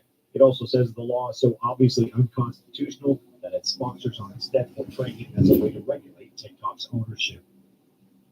Transgender activists have flooded a Utah tip line created to alert state officials to possible violations of a new bathroom law with thousands of hoax reports in an effort to shield trans residents and their allies from any legitimate complaints that could lead to an investigation. The calls have led to the state official tasked by law enforcement with managing the tip line, Utah Auditor John Dougal, to bemoan getting stuck with the cumbersome task of filtering through fake complaints while also facing backlash for enforcing a law he had no role in passing. Dougal said on Tuesday, no auditor goes into auditing, so they can be a bathroom monitor. Disney's received a key approval to expand its Southern California theme parks in its first push to make major changes to its iconic Disneyland in decades. Anaheim City Council voted Tuesday to approve the plan to transform Disney's 490-acre campus in densely populated Southern California by moving parking to a multi-story structure and redeveloping a massive lot with new entertainment and rides. It was a second required vote for the plan after the council gave initial approval last month. The zoning changes and ordinances require another 30 days for changes to go into effect. It doesn't expand the physical footprint of Disneyland, but it will create new immersive experiences for visitors by building a land such as the snow-covered hamlet of Arendelle from Frozen or the critter-filled metropolis of Zootopia. It requires Disney to invest at least $1.9 billion in the project over the next decade and spend tens of millions on street improvements, affordable housing, and other infrastructure in the city of 345,000 people. Turning to sports this morning, and Vincent Trocheck couldn't describe the feeling when he finally scored in the second overtime to give the New York Rangers another big win. Trocheck scored a power play goal off a rebound at 7:24 in the second extra period, and the Rangers beat the Hurricanes 4-3 to take a 2-0 lead in their second round playoff series. Ryder had the power play goal. That was a long time ago at 6:07 of the third period. That tied it at 3. They've been there ever since. In behind the goal line. Centering pass. Did not get out in front. Chris Ryder. Good stop by Chatfield, who snaps at the length of the ice. And Carolina changes penalty killers quickly. Darren Biden ran into Savannah Jack. Ryder wound up with it. There's a shot blocked by Slavin. Follow up his three. They score! This is Trocheck. Wins it in overtime for the Chuck McDonough with a call on ESPN. Trocheck told Emily Kaplan scoring the goal against his former team was unbelievable. I get too excited. It's only game 2. We still got to win 2 more. So, I mean, obviously, this one was fun, but we got to focus on the next game now as well. You played more than 35 minutes tonight. What's your body feel like?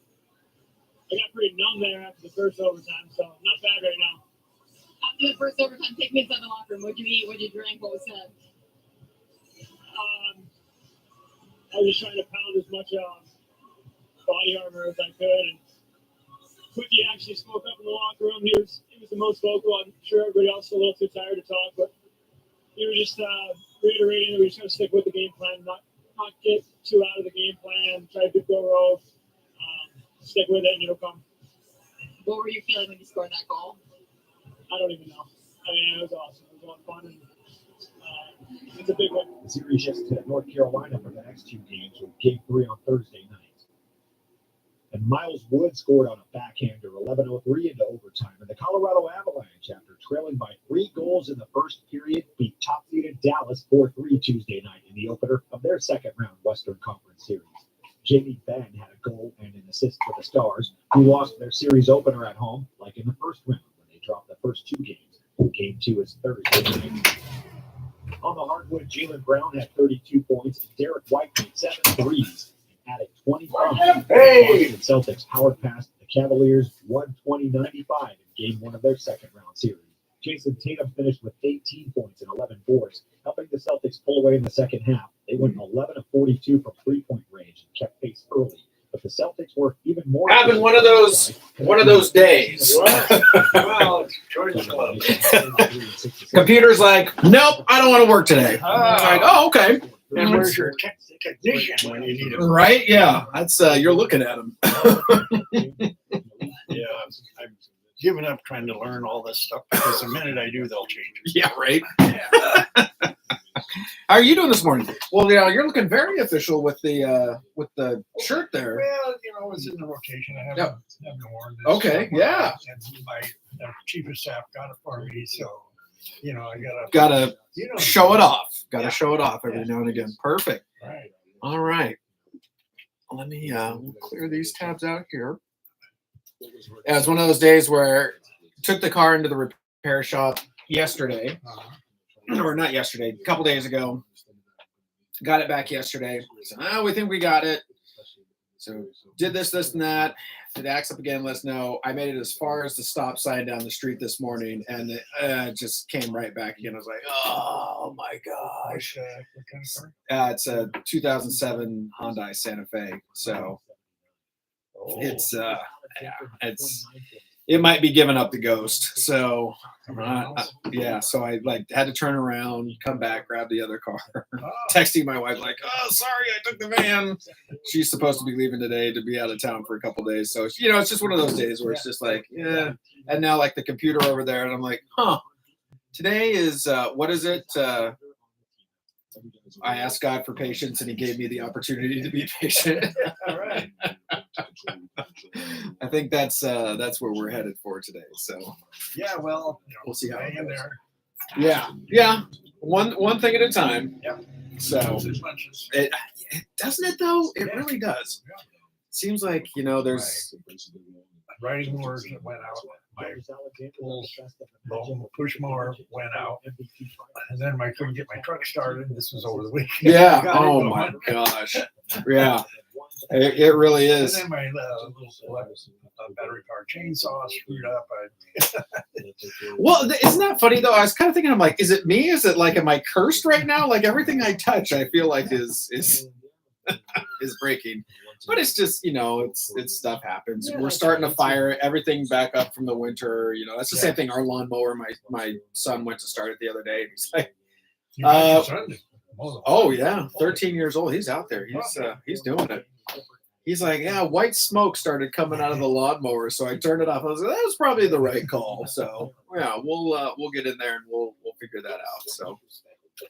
All right, we got about 1 minute here. Right. We'll pop on. Do we need to get you out here by 8? We're looking at. Yeah, I got a little bit. Okay, all right. Just in case we go a little bit over. Okay, perfect. I want to keep you if you got a dart. So, breakfast meeting today at all, or do you get to anybody buying you breakfast? No, not today. Okay. Well. Quite frankly, we have some leftover breakfast from our board meeting. So, oh, really? Yeah, so nice to have some leftovers in the. Yeah. Real food. Yeah, for real food. Right. Love it. Great. Love it. All right.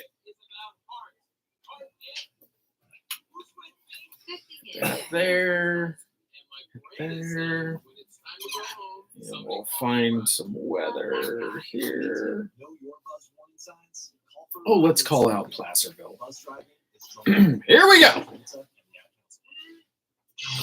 And good Wednesday morning to you. Wednesday, May 8th, 15 minutes to the top of the hour, 7:45 a.m. here at FM 104.5, AM 950 KAHI, voice of the foothills. And hey, good morning to you, Placerville. Currently 54 degrees where you're at right now. Looking for a very nice high today of 74 degrees.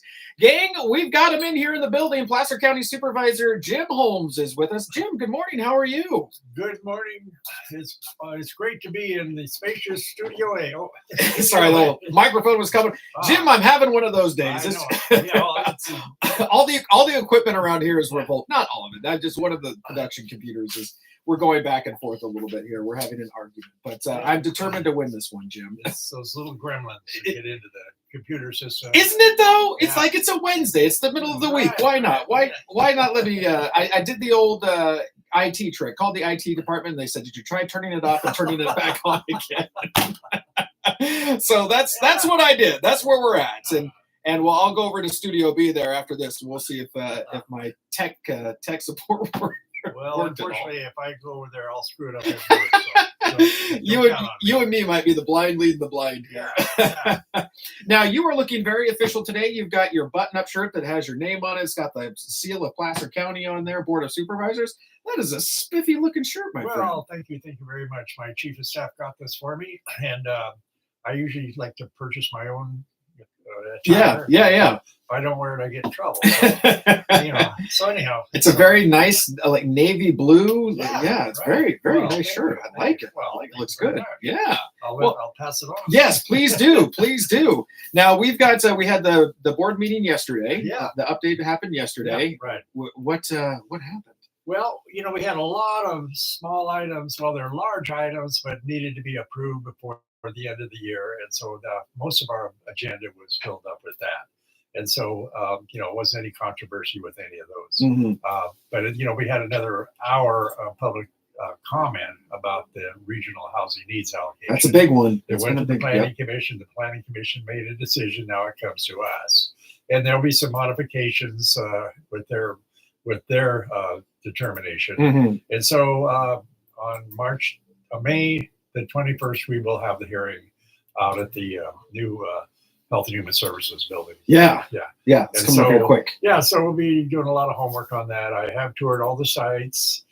Some have been taken off the list. So, are you able to say what the sites are? Because I know they just refer to as really as numbers. So is that why do we just do it at like site 42 or site 73? Is that to keep the privacy down so people don't go and bombard them? No, not really. We put signs up out there where there's a site that's being considered. Yeah. But it just keeps easier to we have the site and then they have the address where it is. Yeah. Okay. So that's how that works. Yeah, always reading the news stories. It's like and site 72 and then off of Cherry and then all the different things. So I didn't know if there was it's on Lincoln Way, just before the butcher shop there. Okay. Yeah. Okay. Yeah. Yeah. So yeah. that's one that's controversial. I don't know if it's still on the list or not. Yeah. Okay. And, any of those, just those are the items, and there's one off Auburn Folsom Road. Yep. Just right, not in Roseville, but right outside the city limits of Yeah. Roseville. And then there's a couple in District 1 that have some lots that are close to development already. Yep. So we just have to look at them, and it's gonna be tough. It'll be usually probably, the planning commission meeting went 9 hours. Holy bananas. Right. That's right. That was a long one. Yeah. Yeah. But they Okay, so when you go out to a site, then is there anything specific that you're looking for, or are you just trying to get a visual on this is where it's located, this is how much space there is? Take me through the process of when you go out there. What are you looking at? Well, first of all, I'm trying to find the damn place. Okay, option, yeah. Sometimes Siri sends me down the wrong path. She has sent all of us down the wrong path a few times, I think. Okay, that's funny. Yeah. Okay, so once you find it, what I do, I park and get out of my car, and I walk, the perimeter of the property. Yep. I look at around what kind of there are services available in the vicinity, traffic conditions. How are they going to get in and out of and then of course public safety is another thing that I look at. Sure. And quite frankly, we have to meet these numbers because of the state of California, the state legislature, and I would say probably less than 50% of those would not be built. I mean, the property is zoned, so we meet the requirements. Yeah, but it isn't feasible. But in reality, it's not going to support that kind of housing and that kind of traffic that we need to go and the through. cost of doing that. Yeah. Okay. Is it just you, or do you have other folks that are coming with you to visit those sites at the same time? I prefer to go by myself. Lone Ranger out there. Yeah. Sometimes my chief of staff will go with me. Okay. Yeah. Okay. So she has another perspective. Sure. Yeah. Kind of get a visual on it. Right. Now, is this something that you're just like, I want to do this on my own, or is that something that should be required? Like everybody who's going out there, who's making a decision around this, should actually go and visit all of these sites. Well, I think so. I don't know what the other supervisors do. Yeah. Do or not. But it's something I've always done. When someone calls with a complaint about a road or something going on, I always go down there and I go and inspect it myself. Yeah. Before I contact staff and say, hey, I want you to look at this. Okay. Because if I don't know what I'm telling them, they don't know what I'm. Yeah. Okay, and here's it, because I've heard Cindy refer to this a few times as well. So when staff takes care, the staff does that. Can you tell me about staff? When you say staff, who is that referring to? Who's doing what? Well, it depends on which department. Sometimes it's code enforcement. Okay. And so I generally go to who's in charge of code enforcement and explain. And sometimes my chief of staff, Beverly Roberts, does that. And then same if it was surveying and engineering, if there was some kind of something in the road that needed to be looked at. Public Works is one of the main ones that we go to. Okay. If there's a culvert that's failing or water's backing up, those kinds of things. Yeah. Okay. And there's always residents that have a complaint about a neighbor, neighbor complaints. So I go down and look and see what I gotta get hey staff, fix that computer over in the other studio there. I gotta get some more staff here, Jim. Maybe you give me some of the numbers of the county there. Come over and kids over at EVK. Yeah, that's true. We'll bring in some of the sixth graders. They'll be able to figure it out. All right, we're talking to Placer County Supervisor Jim Holmes. We're going to show some love to our advertisers. We will be right back right after this. That was good. Oh my gosh, if you're not this is what Jim, I needed this. I needed somebody in here to chat with me, give me a different perspective. I love it. All right, so we'll go. Let's see, how many more do we have here? I think before we have the bottom of the hour. Okay, we're good. Were you at the Meddlers meeting yesterday? Okay, it's weird now because I can't see, now that they're in the Rose Room, I can't see like the speaker and the audience at the same time. Now I used to be able to see everybody. It's not working. It used to be just a conversation. It's a little bit. Started 80s. Yeah. At the Golden Corral, which is now next not Jack in the Box, Taco Bell. Oh yeah. And Okay. just some guys Sitting around, coffee, yeah. having coffee, Yeah. and donuts. They Yeah. really said donuts. And then it got kind of expanded, and then they went to the road room. Yeah. I was a little. I mean, the microphone that who is it? Who's the? Steve Gallagher.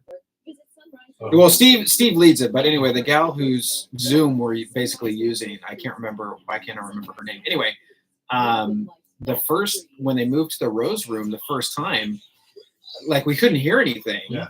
And you were trying to broadcast. I've got folks saying like, "Hey, thanks so much for broadcasting the Meddlers meeting. We really enjoy hearing it." So whatever microphone they got, it's fantastic. Yeah. Oh, it's clear as a bell. It's really, and I guess it's wired. You can move it all around. Right. So as long as they remember to move it.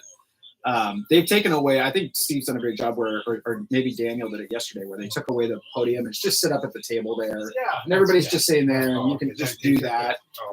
So it's a lot less fun, which is nice. So, and Jerry Henry, he spoke yesterday. So it was fun to hear him. And I was like, oh, I didn't know that about Jerry. Oh, I didn't know that about the station. So it was a little bit of a history lesson there. So I was at the initial first broadcast. In 1957, I think. Yeah. The Highway 49. Up the road there. Yeah. Yeah. All right, here we go. 3 seconds. And good Wednesday morning to you. It is Wednesday, May 8th. It is 5 minutes to the top of the hour, 7:55 a.m. Talking to Placer County Supervisor Jim Holmes. Jim, you're in here. That must mean that there was a meeting yesterday. Yes, we had a barn burner yesterday at the Board of Supervisors. Actually, he got out around 2 o'clock. Okay, not too shabby. Yeah. So not talking about the 6 a.m. start time. No, I'm kidding. It wasn't a 6 a.m. start time. That's a full day. All right, what else? So we were talking about the housing initiative that's going on. What else do we got? Well, we had a fun thing. I don't know if anybody's aware. I'm sure many people are. The Hammond House out on Bowman Road and Old Airport Road. There's 4 rock houses that built back in the 30s. And oh no, I will have to take a look at that. And so we put the main one, the first one that was built by Lester Hammond. Okay. Back in the early 30s. We put that on the Placer County Historical Record. Oh, very cool. And so it's preserved. And Dennis Dong and his wife, Polly Pierpont Dong, are living in there. They've done some remodeling. Yeah. And it's really, really fascinating. Lester Hammond was a World War I veteran. Yeah. Who got injured with mustard gas. Oh my gosh. And so while he was in the hospital overseas, he was looking at, I think he was in Belgium. He was just sitting in the hospital looking out the window and he saw some rock formation where someone had built some rocks. Yeah. So he in his recovery, he started learning how to do that. And now he's kidding. So it's just kind of serendipitous. And so he's built 4 rock houses up in Cisco Grove. Yeah. There's a little rock, used to be a little place for, to buy some snacks and stuff. Yeah. And another little guardhouse or kind of a guardhouse there. So it's really, really fascinating. Plenty of rocks around here to build with. Well, So he went throughout the area and finding different colored rocks. So it was really amazing. Yeah. So oh my gosh. Okay, so where's that again? I've not heard of this. You know where Bowman School is? Yep. Well, if you go up past Bowman School, on the left, there's a Old Airport Road. Yeah. There's a veterinary clinic. Yeah. That's okay. Yeah, so that's Old Airport Road. Yeah. I got gotcha. you. Go down and just follow it around, and then there's okay. Yeah. Oh, we're gonna have to go take a look at that. Yeah, That's that was fantastic. fun. We Don't disturb the residents, but maybe drive by and say or take a look at it. So a lady named Emma Haynes married Mark Hammond. Okay. She was the mother of Lester Hammond, the guy that did the rock. But Emma Haynes' sister was William Hammond, who was a Placer County supervisor from 1923 to 1952. No kidding. Yeah, so I got the name and I did a little research. Yeah, I get to kind of geek out on that a little bit and see the history. mention that in the board meeting. Oh, Because I am the historian on the board of supervisors. Well, and it's always great to find out those little fun facts about the history of our area here. Yeah. And here yesterday we had somebody who worked at KAHI way back in the day. It just happened that Jerry spoke at the Meddlers meeting yesterday. That sent in, worked back here in the day and sent in, he said, hey, I found this, thought you might like it. It was an article from back in the day mentioning the KAHI schedule in the Auburn Journal. And then some of the old teletype, that you'd rip the news stories off of that mimeographed ink. He had the original teletype news stories coming in. I was like, oh my gosh, Jerry, we need to put that in a shadow box and put it up on the wall here. It was history. I think it was from back in the 60s. These old teletype, news stories that came. And Jerry said, yeah, if you sent out to the national news here and you got your news story went national, the reporters got $25. Yeah, it might have been Hank Gonzalez who was someone out. He was part of one of the owners. I'll have to remember who that was. But yeah, it was really cool. It came in the mail. Yeah. So very cool to see these these artifacts. Oh, I remember all the old. There was a guy named Jess Willard who was, he always, his famous song, his entry song was Hillbilly Heaven. Oh, really? And then I love that Frank entry song. Beniak was another Yeah. DJ. Okay. Yeah. Oh my I remember all gosh. those guys. Yesterday was just a KAHI history lesson. I love it. All right, Jim, we are going to pause for 1 second. Can I keep you around for just a little bit? Yeah, I got a couple things. Okay, a couple things. So we're going to pause for station identification. Back right after this. I forget that it cuts out the recording when this pops on, so just to keep it. Okay. And that will give me. And good Wednesday morning to you. It is Wednesday, May 8th. It is right smack dab at the top of the hour, 8 a.m. here at FM 104.5, AM 950. Jim! It's the voice of the foothills. There it is. Sorry, I didn't tell you I was going to do that to you. That's wise to you, I'm sure. Placer County Supervisor Jim Holmes in the building here. Jim, let's keep going through our notes here for the board meeting. Well, a couple of things happened in closed session which we're allowed to speak about. Okay. We've not hired yet, but we have a new human resources director that we've interviewed. I think this is the person that we really need. Yeah. Good background in human resources. I can't mention the name because we have to offer a contract and everything, but it looks pretty good. I was really excited about when I met this individual to ask a few questions. Is this for all Placer County? Is this the HR head? Yeah, for all of our county. The sheriff's office has to go through. All the offices have. If they want to hire someone, they have to go through HR. Yeah. And anything as far as retirement, they have to go through HR. So it's been in kind of turmoil the last 2 or 3 years. We finally got. I think we got the right person to take over. So Great. I'm excited about that. Nice to have that. Maybe you can check that off the list and make sure it's in some good hands there. A local person who lives in Granite Bay. I won't hold that against. Fair enough. Yeah. So anyhow, I'm excited about that to get that going. Yeah. And then I think the big news is that our Jane Christensen, our county executive officer, officially retired on May the 4th. So she's been ill for almost 8 months. Okay. And so we had to be careful about what we did because there's laws and she's got rights. But she's decided to retire. Okay. And so now on our list, hopefully very soon, is appointing a new county executive officer. Okay. Yeah. Now, what is that? Now, tell me about that office. I'm not familiar. What role do they do in the county? Well, they're oversee the whole county. Okay. So the board of supervisors only hires 2 people. We hire the county executive officer and the county council. Okay. So and then the county executive officer, hires all the department heads with the concurrence of the board of supervisors.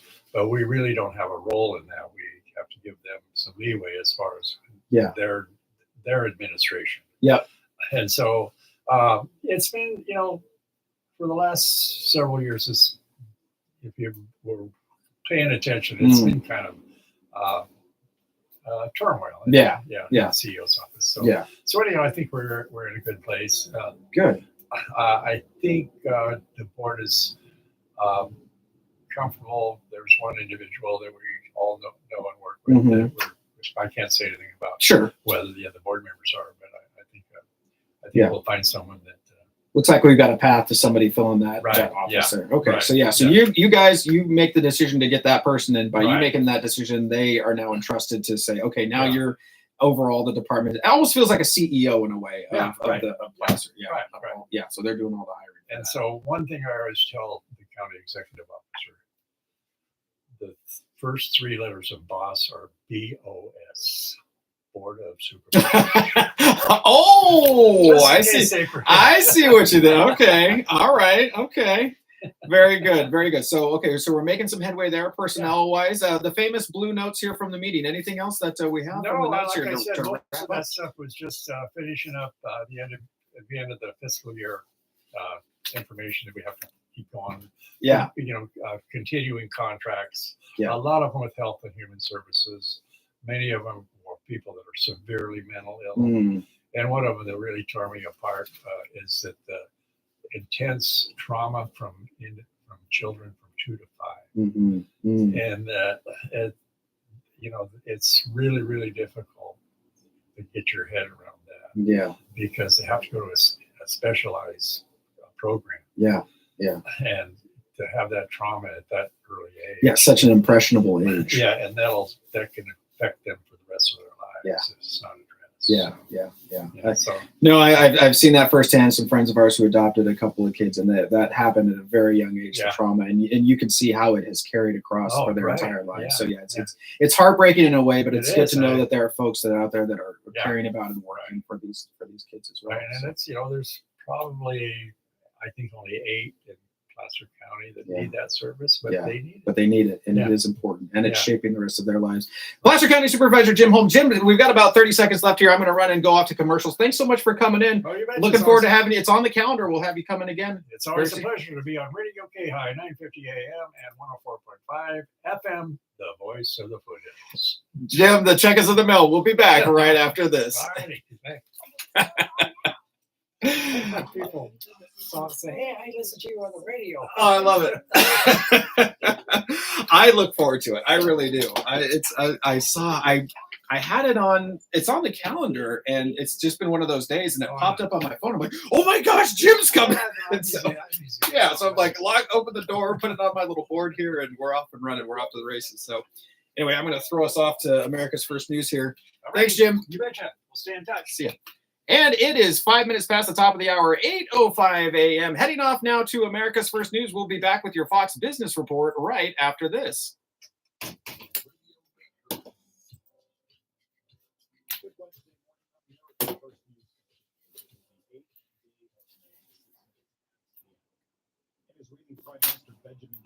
All right, see if I can go wrestle with that computer over there. Is an important step for dismantling Hamas's military and economic capabilities, while the United Nations has warned of a potential collapse of the flow of aid from the closure and the other main crossing into Gaza.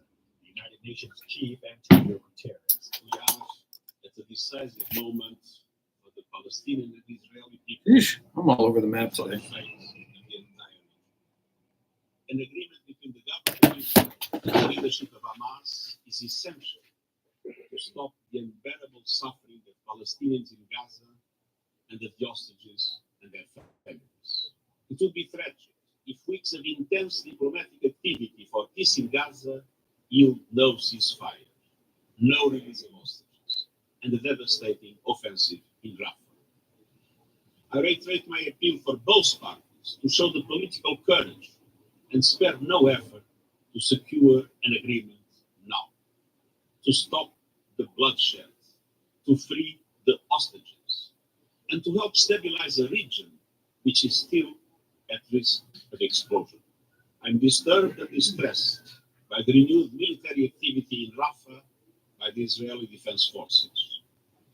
The closure of both Rafah and Kerem Shalom crossings is especially damaging to an already dire humanitarian situation. They must be reopened immediately. Just to give an example, we risk running out of fuel this evening.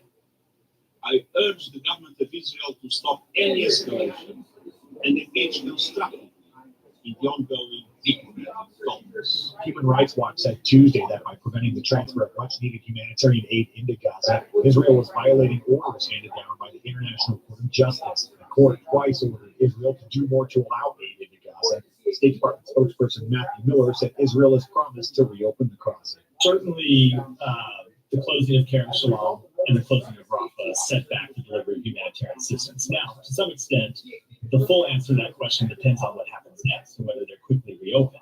And Israel has committed to reopen Kerem Shalom tomorrow. We're working to make sure that that actually happens, so humanitarian assistance can continue to come through. And I should add that Kerem Shalom didn't close just because of an action by Israel. It closed because it was bombed by Hamas. So we want to see it reopen as soon as possible. They said they'll do it tomorrow. Same thing with Rafah. They said that Rafah will reopen for the delivery of fuel, which is incredibly important to desalinization of water. It's incredibly important to fueling the trucks that deliver humanitarian assistance once it's inside Gaza. U.S. Secretary General Mr. Antonio Guterres said that the closing of Rafah crossing is adversely going to affect the humanitarian aid that's given into Gaza, the situation that's already catastrophic. Do you believe that's a violation of international law? So, to answer that question, you have to look at all the other deliveries of humanitarian assistance. I can't offer you a legal definition from here. You have to weigh it against other factors, including whether sufficient humanitarian assistance is coming in through other crossings. But you could theoretically come up with a situation where all the aid that's going in through one crossing diverts to another. That said, that's not a situation that we want to see. The Israeli military said Wednesday it reopened the Kerem Shalom crossing into Gaza. The operation to capture the Rafah crossing appears to have been a limited incursion and not the start of the massive invasion of Rafah that Israel has promised. Donald Trump squirmed and scowled, shook his head and muttered as Stormy Daniels described the unexpected sex she said they had nearly 2 decades ago, saying she remembered trying to think of anything other than what was happening. It was a story Daniels had told multiple times before. This time, Trump had no choice but to sit and listen to it. Years in the making, the in-person showdown between the former president and the porn actor, who has become one of his nemesis, happened Tuesday in a New York courtroom. That's become the plain-spoken stage for the historic spectacle of Trump's hush money trial, the first ever criminal trial of a former U.S. president. It centers on a $130,000 payment to Daniels from Trump's then lawyer, Michael Cohen, in the final weeks of Trump's 2016 campaign. Prosecutors say it was part of a scheme to illegally influence the election by bearing negative stories about Trump. While Trump was in court, President Joe Biden hosted a Cinco de Mayo party in the Rose Garden Monday, touting his administration's record on Latino issues and blasting the former president as he renewed his demand that Congress act to give dreamers permanent status. We're a nation of dreamers. And Cinco de Mayo represents we're a nation of freedom. That's America, the America we share, the America we're fighting for together. My first day in office, I said I sent a comprehensive immigration reform bill to Congress. It expands legal pathways for entries for family and employers. It includes pathways to citizenship for dreamers in the only country that they ever called home. I love it when people say, why dreamers? Can you imagine a kid 2 years old saying, Mom, don't take me across Rio Grande, it's against the wall. Give me a break. These have been model citizens. Congress has to act. And the right thing to do is to keep pushing forward until we get it done. My predecessor vowed to use the U.S. military to deport 11 million people here in America. He said shouldn't be. We're going to use the military to deport 11 million people in America. He called immigrants rapists and murderers. He said they're not people. He said immigrants are poisoning the blood of our country. He wants to bring back full and humane family separation policies that rip children from their parents at the border. Folks, it's not who we are. Trump, in response to a question about using the military, said he would use the National Guard, saying, quote, these aren't civilians. They are people that aren't legally in our country. He called it an invasion. A bill to ban the sale and transfer of semi-automatic firearms was nixed in Colorado's Democratic-controlled legislature Tuesday, as lawmakers moved forward with a slew of other gun-control bills on the 25th anniversary year of the Columbine High School massacre. The Western state has a deep history with firearms that is pockmarked by some of the most high-profile mass shootings nationwide. Both factors loom large over gun control debates in the legislature, complicating attempts at such bans that 9 other Democratic-controlled states have in place, including California and New York. Reach out to me anytime across the board on social media at Matt Ray Talk. More on the way. You're listening to America's First News. For veterans concerned about their alcohol or drug use, seeking help can be the first step toward recovery. Dr. Joseph Liberto, National Mental Health Director for Substance Use Disorders with the U.S. Department of Veterans Affairs, has more. May is Mental Health Month, and VA is committed to letting every veteran know that help is available. Substance use disorder can harm your physical and mental health, but it can be treated. There are thousands of veterans in recovery. VA's Today I Am campaign highlights real stories from veterans describing how treatment, support, and resources help them improve their mental health and their lives. VA has programs to treat substance use disorder at facilities throughout the country. We also offer telehealth services. A better, fuller life is possible. Today, you can start on a path toward recovery. To learn more, visit maketheconnection.net/MHM. And good Wednesday morning to you. Wednesday, May 8th, 14 minutes past the top of the hour, 8:14 a.m. And hey, good morning to you, Colfax. Currently 53 degrees where you're at right now. Looking for a high today of 72 degrees. All right, let's turn it over now to the Fox Business Report. I'm Liz Kleiman, and this is the Fox Business Report. Stocks open lower with tech shares leading the decline. Microsoft shares are down 0.5%, even though it is investing billions of dollars in artificial intelligence in Wisconsin. Tesla shares are down 4%. Reuters is reporting that U.S. prosecutors are looking into whether the company committed securities or wire fraud by misleading investors about its self-driving. Uber shares are down 7% after a mixed quarter, though Lyft's quarter was upbeat. That stock's up nearly 5%. Reddit shares are rallying up more than 7%. Its first earnings report since going public came in much stronger than expected. Anheuser-Busch InBev, the beer giant, reported a better than expected quarter, and that stock is up nearly 5%. That's your Fox Business Report. I'm Jennifer Silva. Invest in you.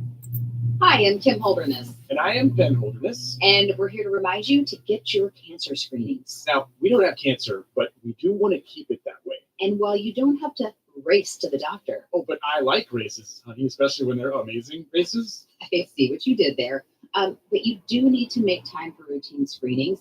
I schedule my annual mammogram and gyno appointments every year around my birthday and then treat myself to lunch. That sounds like fun. Can I get in on that? I mean, I like lunch. Well, you have a colon and you're over 45 and you have lungs. Yeah. And didn't you smoke in college? The Holderness family. That's Okay, who that so is. seriously, Penn, if there is something, early detection can make all the difference. Okay, I'll get screened. The C word can be scary, but routine screenings for breast, cervical, colorectal, lung, and prostate cancers can detect cancer early, even before symptoms appear. Please visit preventcancer.org to find out which cancer screenings you need. Because early detection equals better outcomes. 16 minutes past the top of the hour, 8:16 a.m. Taking a look outside at traffic right now. Roadways looking okay, busy here and there. Highway 65 southbound coming towards I-80 from Lincoln, slowing down around Stanford Ranch and Pleasant Grove, as we would expect this time of day. So heads up there. 80 coming down westbound towards the Cap City split, slowing around Antelope, Greenback, and Madison right there. We would expect that. Cap City Freeway is slow all the way to Sacramento. 80 westbound over to I-5, slowing around Norwood right around there, and then kind of clear till you get to I-5. I-5 northbound is slow around the curve there around 99. I-5 southbound coming into Sacramento is slow as well. Further up the hill, 80 eastbound and westbound heading up 80 up into the mountains. Looking pretty good right now if you're going up to the snow today. 50 eastbound and westbound looking real good. Looks like we've got some slowdown westbound 50 near Prairie City. So heads up there. That is affecting traffic down to about Hazel Avenue there. Also starting to slow on 50 westbound near Watt Avenue as you're heading into downtown Sacramento. Back with more right after this.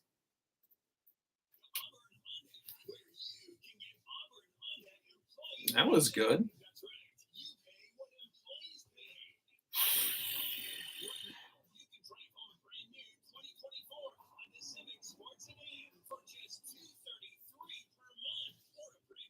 Brennan Barrett.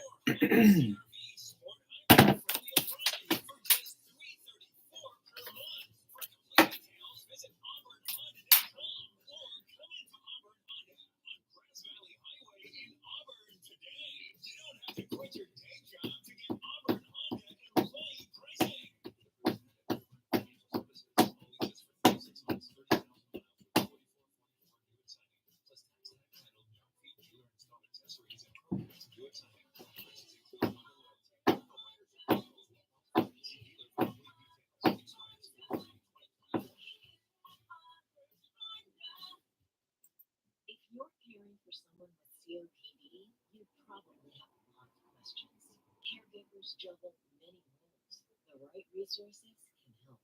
The COPD Caregivers Toolkit is a free resource that provides information about COPD to help you prepare for doctor visits, support a healthy home, and take care of yourself. Visit nhlbi.nih.gov/COPD-caregivers. 18 minutes past the top of the hour, 8:18. Coming up in our next segment, we're going to have your sports ball updates from the hardwood postseason for the NBA, also the Major League Baseball. Also, we'll take a look at local sports as well. Off now to America's First News. I'll see you back here at the bottom of the hour. It's First News with Matt Rapp.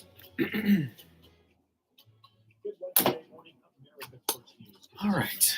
Back now to wrestle with that computer. At the University of Chicago in Hyde Park Tuesday, campus police came in and dismantled the pro-Palestinian camp set up by students shortly before 5 a.m. It came hours after a large group of faculty members from the university defended the pro-Palestinian student encampment, saying it's been peaceful and non-disruptive. The same solidarity with the people of Gaza unites the peaceful protesters who have camped here on the quad for the last 7 days. These are nonviolent protesters, and they are our students. We call on President Alivisatos to find an alternative to police violence and to continue negotiating.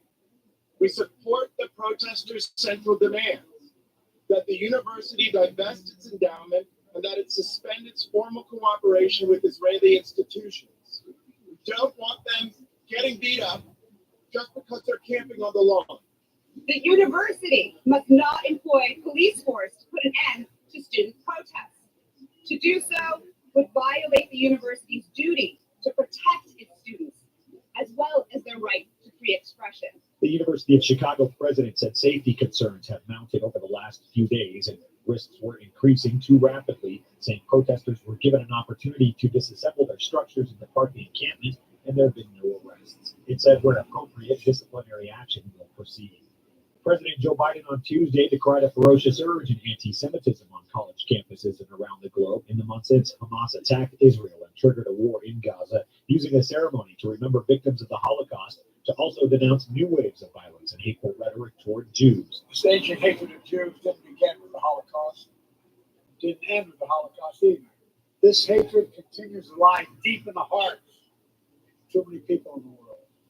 Now, here we are. Not 75 years later, but just 7.5 months later. The people are already forgetting. They're already forgetting that Hamas unleashed this terror. It was Hamas who brutalized Israelis. It was Hamas who took and continues to hold hostages. I have not forgotten, nor have you, and we will not forget.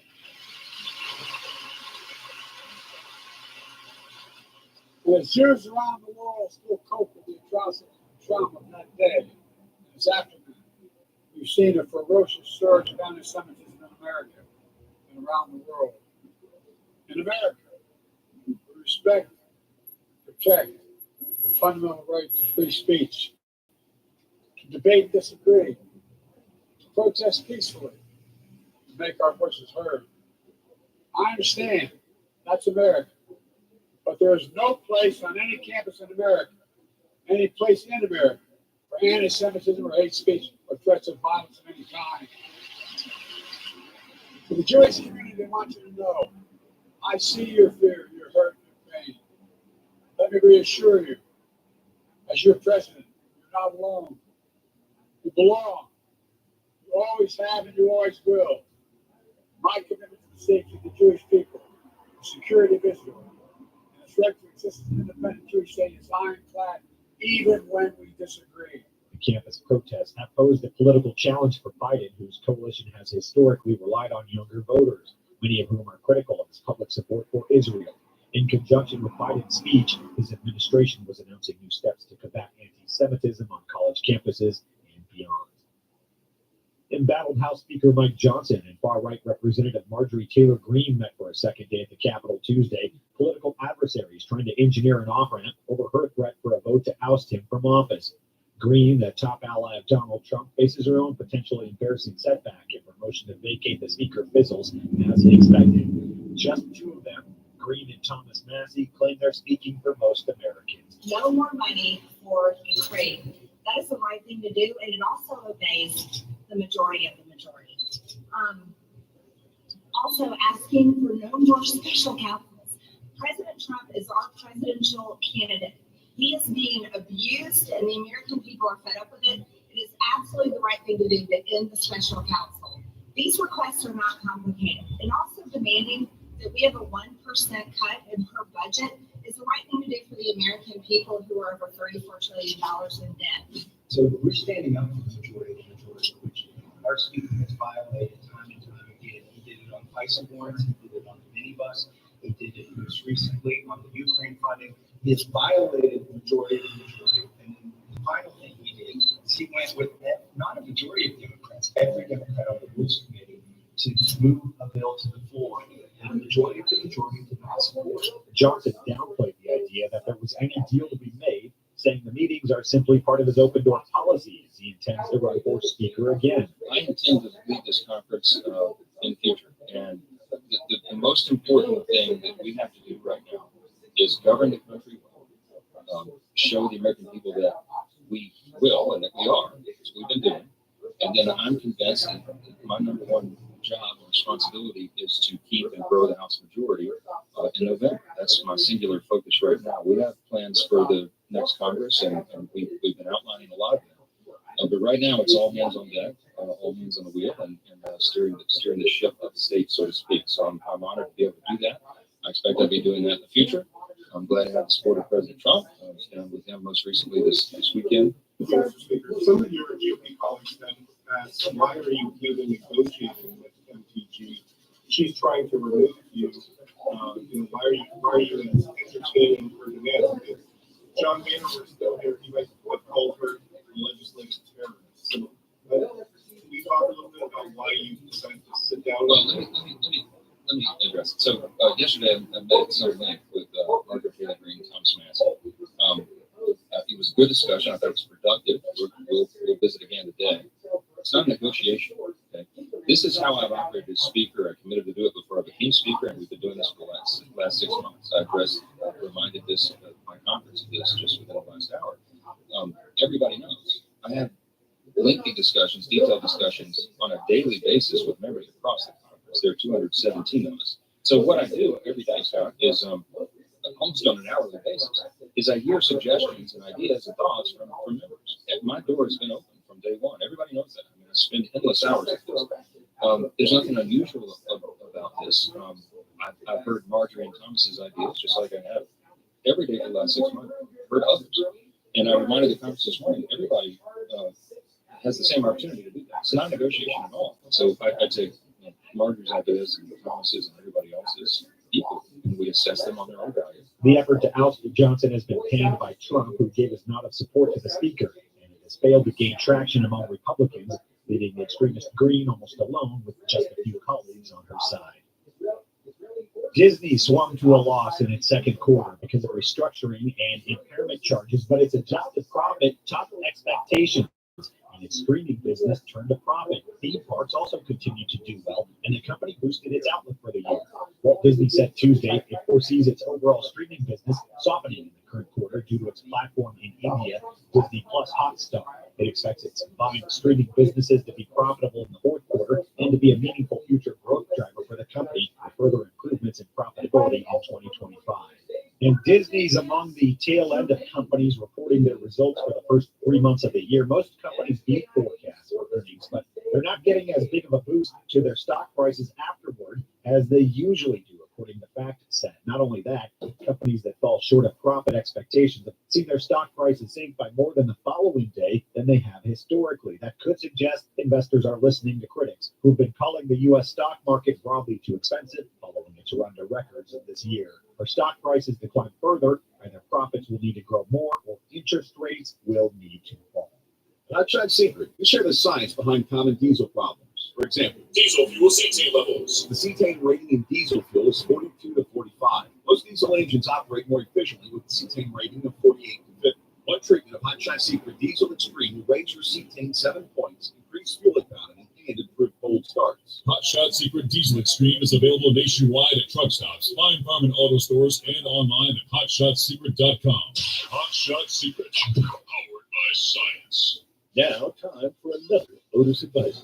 Hello, kidding. Have you heard about shrinkage? Everybody's talking about it. I think it used to be called stealing, but that was way too honest and could be offensive to simple organisms. Oh, better call the ambulance. But now, walking out with whatever you like is just shrinkage.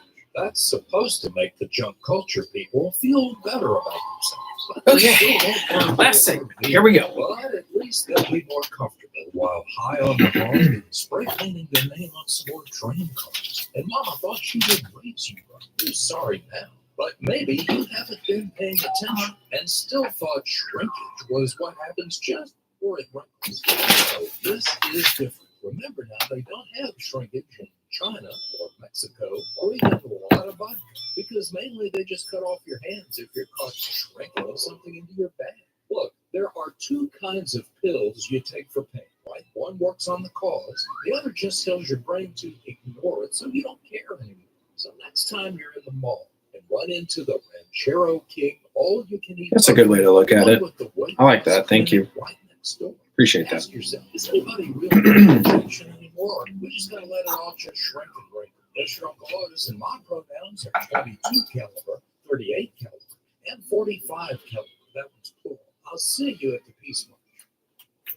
And good Wednesday morning to you. Wednesday, May 8th, 30 minutes past the top of the hour, 8:30 a.m. And good morning to you, Newcastle. Currently 59 degrees where you're at right now. Looking for a high today of 77 degrees. All right, there's the sports ball music. Let's get right into it. We're going to start on the hardwood. Postseason is happening right now. Cavaliers versus the Celtics. Celtics win that one 120-95. That's on the east side of the country. Semifinals, game one. Boston leads that series 1-0.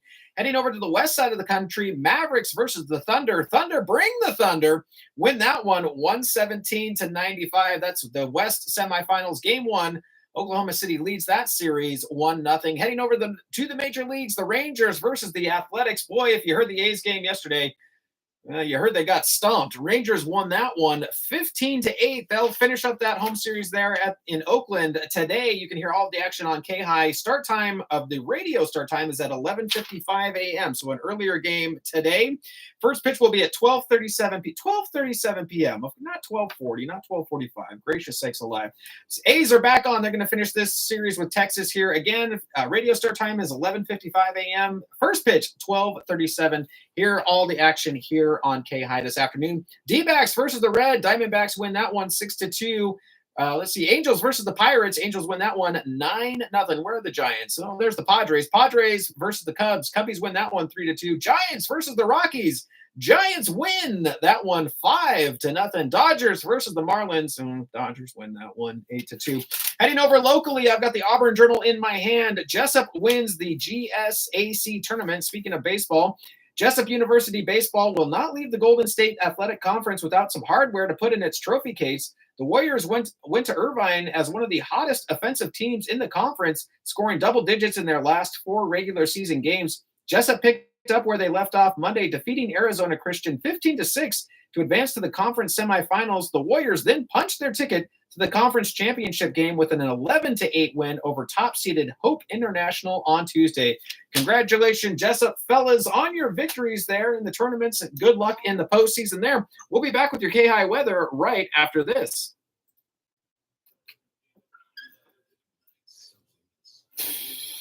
In the thunder. In the thunder.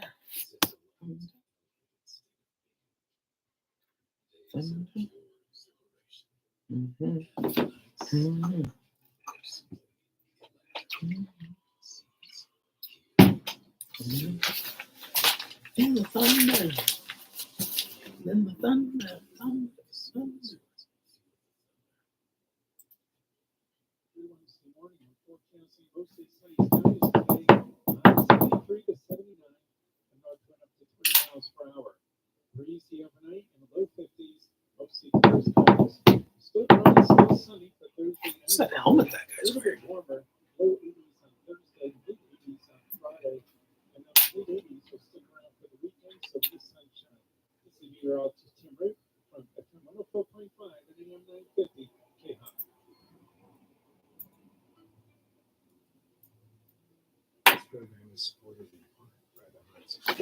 So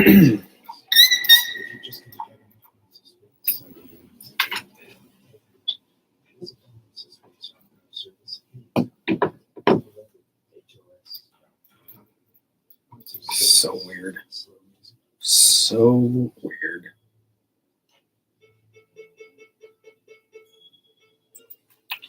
"33 minutes past the top of the hour, gang. That is going to do it for me today. We're going to go back to America's First News and end with the O'Reilly Report. As always, remember to be kind, be honest, be yourself.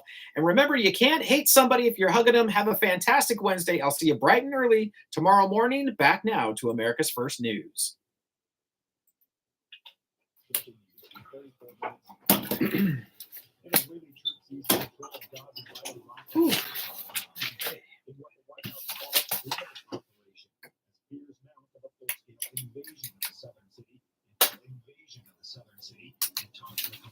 Ceasefire and hostage release remain on edge. The UN warned of a potential collapse of the flow of aid to Palestinians from the closure of the Rafah crossing from Egypt and the other main crossing into Gaza, Kerem Shalom from Israel, at a time when UN officials say northern Gaza is experiencing full-blown famine.